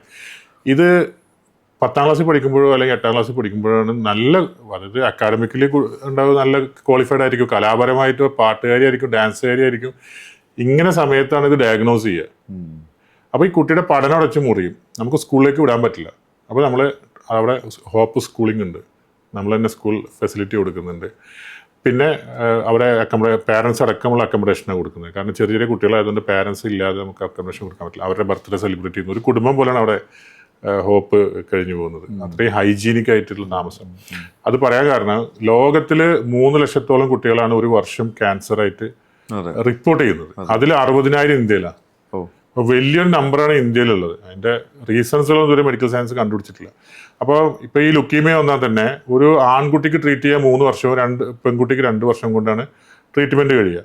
അതെന്താണെന്ന് ഇതുവരെ മെഡിക്കൽ സയൻസിന് ഇതുവരെ കണ്ടുപിടിച്ചിട്ടില്ല. അപ്പോൾ എന്ന് പറഞ്ഞ പോലെ പലതും നമ്മുടെ പിന്നെ അറിവില്ല എന്ന് പറയാം, അതിലൊക്കെ അപ്പുറത്തോട്ട് പലതും ഉണ്ട്. കാരണം ഈ പറയുന്ന 10 മാസമുള്ള ഹാരിസ്കാരുടെ കുട്ടി പിന്നെ സിഗരറ്റ് വലിച്ചിട്ടോ അല്ലെങ്കിൽ പെപ്സി കുടിച്ചിട്ടോ അല്ലെങ്കിൽ മദ്യപിച്ച് ഒന്നുമല്ലല്ലോ ഈ കുട്ടികൾക്ക് എങ്ങനെ വന്നു. ഇനി പാരൻസിൻ്റെ ഹിസ്റ്ററി നോക്കിയാലും അവരും വളരെ ക്ലീൻ ഹിസ്റ്ററിയുള്ള ആൾക്കാരാണ്. അപ്പോൾ ഇതിൻ്റെയൊന്നും റീസൺസ് അറിയില്ല. അപ്പോൾ ഇങ്ങനെയുള്ള കുട്ടികളാണ് നമ്മുടെ അടുത്ത് വരുന്നത്. നമ്മുടെ അടുത്ത് ഇതര സംസ്ഥാന തൊഴിലാളികളുടെ കുട്ടികൾ വരെയുണ്ട് നമ്മുടെ അടുത്ത്. അപ്പോൾ നിങ്ങൾ ഇവരെ ആക്സെപ്റ്റ് ചെയ്യുന്നതിനുള്ള റിക്വയർമെന്റ് എന്താ? പിന്നെ ക്രൈറ്റീരിയ നോക്കും, അവർക്ക് ഫിനാൻഷ്യൽ ബാക്ക്ഗ്രൗണ്ട് എന്താണെന്ന് കൃത്യമായി പരിശോധിച്ച് അത് ചെയ്യും. അതുകൂടാതെ കേരള ഗവൺമെൻറ്റിൻ്റെ ഇതിൻ്റെ പല ആനുകൂല്യങ്ങളുണ്ട്. ഒരു വന്നാൽ അത് വാങ്ങിച്ചു കൊടുക്കാനായിട്ട് നമുക്ക് PROs ഉണ്ട്. അതിൻ്റെ കാര്യങ്ങൾ ചെയ്തു കൊടുക്കാനായിട്ട് ഗവൺമെൻറ് സപ്പോർട്ട്, ഡോക്യുമെൻറ്റേഷൻ കാര്യങ്ങൾ ചെയ്യാൻ. അത് കഴിഞ്ഞ് നമ്മൾ എന്ത് ചെയ്യുന്നത് വെച്ചാൽ ഇപ്പോൾ ഒരു കുട്ടി വന്നാൽ തന്നെ അവരുടെ മഹല്ല് കമ്മിറ്റി അല്ലെങ്കിൽ ഇങ്ങനെയുള്ള കുട്ടികൾ അങ്ങനെ അവരുടെ നാട്ടുകൂട്ടായ്മ ഇവരോടൊക്കെ ഇൻഫോം ചെയ്തിട്ട് പരമാവധി അവരുടെ ഫണ്ട് റൈസ് ചെയ്യാനും നമ്മുടെ സോഷ്യൽ വർക്കേഴ്സിൻ്റെ MSW കഴിഞ്ഞ് ഒരുപാട് പേരുണ്ട്, അവരും അതിന് ഇനീഷ്യേറ്റീവ്സ് എടുക്കും. അത് കഴിഞ്ഞ് ബാക്കിയുള്ളത് ഫണ്ട് വരുന്നതിൽ വലിയൊരു ഘടകം IPA തന്നെയാണ്. IPA മലയാളി ബിസിനസ്സുകാരുടെ ആയിട്ടുള്ള അത് IPA ഓർഗനൈസേഷൻ അല്ല, ഇൻഡിവിജ്വലി ഒരുപാട് പേര് മാസം തരുന്ന കാശുണ്ട്. റമദാൻ ടൈമിൽ സക്കാത്തായി തരുന്ന ഫണ്ട് ഉണ്ട്. അപ്പം ഇതിനകത്ത് മതമോ രാഷ്ട്രീയമോ ഒരു തരത്തിലൊന്നും ഇല്ലാതെ കുറച്ച് ബിസിനസ്സുകാർ കൂടി തുടങ്ങിയ 4-5 പേര്. അതിലൊരാളെടുത്ത് പറയേണ്ടത് ഒരു ഡോക്ടറുണ്ട്, പിന്നെ ഷാഫിഖ് എന്ന് പറഞ്ഞ ആളുണ്ട്. ഷാഫിഖ് ഇതിൻ്റെ ഫൗണ്ടർമാരിലുള്ള ആളാണ്. അദ്ദേഹമുണ്ട്. ഈ ഡോക്ടർ എന്ന് പറയുന്നത് പീഡിയാട്രിക് ഓൺകോളജിസ്റ്റ് ആണ്. അബുദാബിയിൽ പിന്നെ ആദ്യമായിട്ട് UAE ബോൺമാരോ ട്രാൻസ്പ്ലാന്റേഷൻ ചെയ്ത പീഡിയാട്രിക് ഓൺകോളജിസ്റ്റാണ്. അപ്പോൾ അദ്ദേഹം ഒരിക്കൽ ഞങ്ങളുടെ വീഡിയോ കണ്ട് തുടക്ക കാലഘട്ടത്തിൽ ഞാൻ ഇതുപോലൊക്കെ ചെയ്യാൻ ആഗ്രഹിച്ചതാണ് എന്ന് പറഞ്ഞിട്ട് ഒരാൾ ഡൊണേഷനൊക്കെ തരികയാണ്. ആ ഡൊണേഷൻ തന്നിട്ട് പിന്നെ പുള്ളിയും ഡയറക്ടർ ബോർഡിലേക്ക് വരുന്നു. അപ്പോൾ അദ്ദേഹമുണ്ട്. അങ്ങനെ ചേർന്ന് ഒരു എന്താ പറയുക, ഒരു നല്ല സന്തോഷമായിട്ട് ആളുകൾക്ക് ഈ ഒരു അതായത് ആ കാലഘട്ടം കഴിഞ്ഞു നീക്കാനും കുട്ടികളെ ജീവിതത്തിലേക്ക് തിരിച്ചു കൊണ്ടുവരാനും ഉള്ളൊരു ഓർഗനൈസേഷനായിട്ട് മാറാൻ പറ്റിയെന്നുള്ള വലിയ അനുഗ്രഹമാണ്. ഒരുപാട് പേരെ ജീവിതത്തിലേക്ക് തിരിച്ചു കൊണ്ടു. കാരണം US UK ഇതിൻ്റെ ട്രീറ്റ്മെൻറ്റിൻ്റെ പിന്നെ സർവൈവൽ റേറ്റ് എന്ന് പറഞ്ഞാൽ 95% എബോവ് ആണ്. പ്രത്യേകിച്ച് ലുക്കീമിയ. കേരളത്തിൽ അത് ബിലോ 40%. അതിന് കുറേ കാരണമുണ്ട്. ഹൈജീനിക്കായിട്ട് താമസമില്ല, ആളുകളുടെ അനാവശ്യമായിട്ടുള്ള ഉപദേശങ്ങൾ, പിന്നെ പല തരത്തിലുള്ള പിന്നെ ഗൈഡൻസ് കൃത്യമായിട്ടുള്ള ഹോസ്പിറ്റലിൽ അറിയില്ല. ഞങ്ങൾ ഇപ്പോൾ സാമ്പത്തികം ഇല്ലാത്തവർക്ക് മാത്രമല്ല സപ്പോർട്ട് ചെയ്യുന്നത്. ഇപ്പോൾ UAE ഉള്ള ആൾക്കാരും പലരും പാരൻസുകൾ നമ്മൾ വിളിക്കും. അവർക്ക് കാശല്ല പ്രശ്നം, എവിടെയാണ് കൃത്യമായ ട്രീറ്റ്മെൻറ്റ്, വെല്ലൂർ പോകണോ, അമൃതയിൽ പോകണോ, ഇവിടെ പോകണോ, അങ്ങനെ. അപ്പോൾ അത് ഗൈഡൻസ് കൊടുക്കാൻ നമുക്കൊരു ഡോക്ടർ പാനൽ ഉണ്ട്. നമുക്ക്. ഇപ്പോൾ ലേക്ക് ഷോറിലൊക്കെ ഉണ്ടായിരുന്ന ഡോക്ടർ യാമിനി, അവരിപ്പം MVRലുണ്ട്. അങ്ങനെ അല്ല വലിയ വലിയ ഡോക്ടേഴ്സ്, നാരായണമൂർത്തി ഡോക്ടർ, അങ്ങനെയൊക്കെ കുറേ ഡോക്ടേഴ്സിൻ്റെ പാനലുണ്ട്. അപ്പോൾ അവർ നമുക്ക് ഗൈഡൻസ് കൊടുക്കും. ഇവർക്ക് ക്യാഷ് ഉണ്ടായതുകൊണ്ട് മാത്രം ഇതിൻ്റെ ട്രീറ്റ്മെൻറ്റ് കറക്റ്റ് ആയിക്കൊള്ളുന്നില്ലല്ലോ. അപ്പോൾ അതങ്ങനെ തുടങ്ങിയ ഒരു വലിയൊരു അതായത് മെഡിക്കൽ നോൺ മെഡിക്കൽ ഒരു എന്താ പറയുക സപ്പോർട്ടായിട്ട് കൊടുക്കുന്ന ഒരു ഓർഗനൈസേഷനാണ്. അപ്പോൾ ഈ നേരത്തെ പറഞ്ഞ പോലെ ഇപ്പോൾ ഇത് കൊണ്ടുനടക്കാൻ വലിയ പ്രശ്നമാണ്. കാരണം സെൻസിറ്റീവ് സംഭവം. കുട്ടികൾ എന്ന് പറയുമ്പോൾ അവരെ പാരൻസിൻ്റെ കൂടെ താമസിപ്പിക്കണം. അവർ നമ്മളടുത്ത് നഷ്ടപ്പെട്ടു പോകുമ്പോൾ 3-4 തലമുറ പോകുന്നത്. ഒരു 60 വയസ്സുള്ള ആൾക്ക് ക്യാൻസർ വന്ന് പോകുന്ന പോലെ അല്ല ഒരു കുട്ടി നമ്മുടെ അടുത്ത് നിന്ന് ജീവിതത്തിൽ നിന്ന് പോകാൻ. അപ്പോൾ ഈ സർവൈവൽ റേറ്റിൻ്റെ കാര്യം പറയുകയാണെങ്കിൽ ഒരു 10 കുട്ടികൾ നമ്മുടെ മുന്നിൽ നിൽക്കുന്നു. ആ കുട്ടികളിൽ ഒരു 6 പേര് മരിച്ചു വീഴുന്നത് നമ്മളൊന്ന് ഒരു പിക്ചറൈസ് ചെയ്യുക കണ്ണിലേക്ക്. അതിലൊരാൾ നമ്മുടെ കുട്ടിയാണെങ്കിൽ നമ്മുടെ എത്രത്തോളം. അപ്പം അങ്ങനെ ചിന്തിച്ച് വലിയൊരു ഒരു ദിവസം എന്തായാലും വിസിറ്റ് ചെയ്യണം ഇത്. തീർച്ചയായും വിസിറ്റ് ചെയ്യണം. ഞാൻ കുറേ സംസാരിച്ചു പോകുന്നത്. ഹോപ്പ് സംസാരിക്കുമ്പോൾ നമ്മൾ കുറച്ച് തീർച്ചയായും അത് എന്തായാലും thank you so much for having U here. വളരെ നല്ലൊരു എന്താ പറയാ, എനിക്കും വളരെ സന്തോഷമുണ്ട്. നമ്മൾ തമ്മിൽ ഒരുപാട് കൊല്ലം സൗഹൃദം ഉണ്ടെങ്കിലും ഇങ്ങനെ ഇരുന്ന് സംസാരിച്ചിട്ടില്ല, ഇങ്ങനെ വീഡിയോ ചെയ്തിട്ടില്ല. ഗോൾഡൻ വിസ കിട്ടിയപ്പോൾ ചെറുതായിട്ട് സംസാരിച്ചു എന്നല്ലാണ്ട് പക്ഷെ ഇത്ര നന്നായിട്ടിരുന്ന് സംസാരിച്ചിട്ടില്ല. ഇല്ല അല്ലേ. പിന്നെ ഒരു പ്രീ പ്ലാനിങ് ഇല്ലാതെ വന്ന് നമ്മളിങ്ങനെ സംസാരിച്ചു. അതെ, അത് ഞാൻ ഇന്നലെ വിളിച്ചപ്പോഴും ചോദിച്ചല്ലോ എന്താ വേണ്ടേ, നമുക്കിരുന്ന് സംസാരിക്കാം.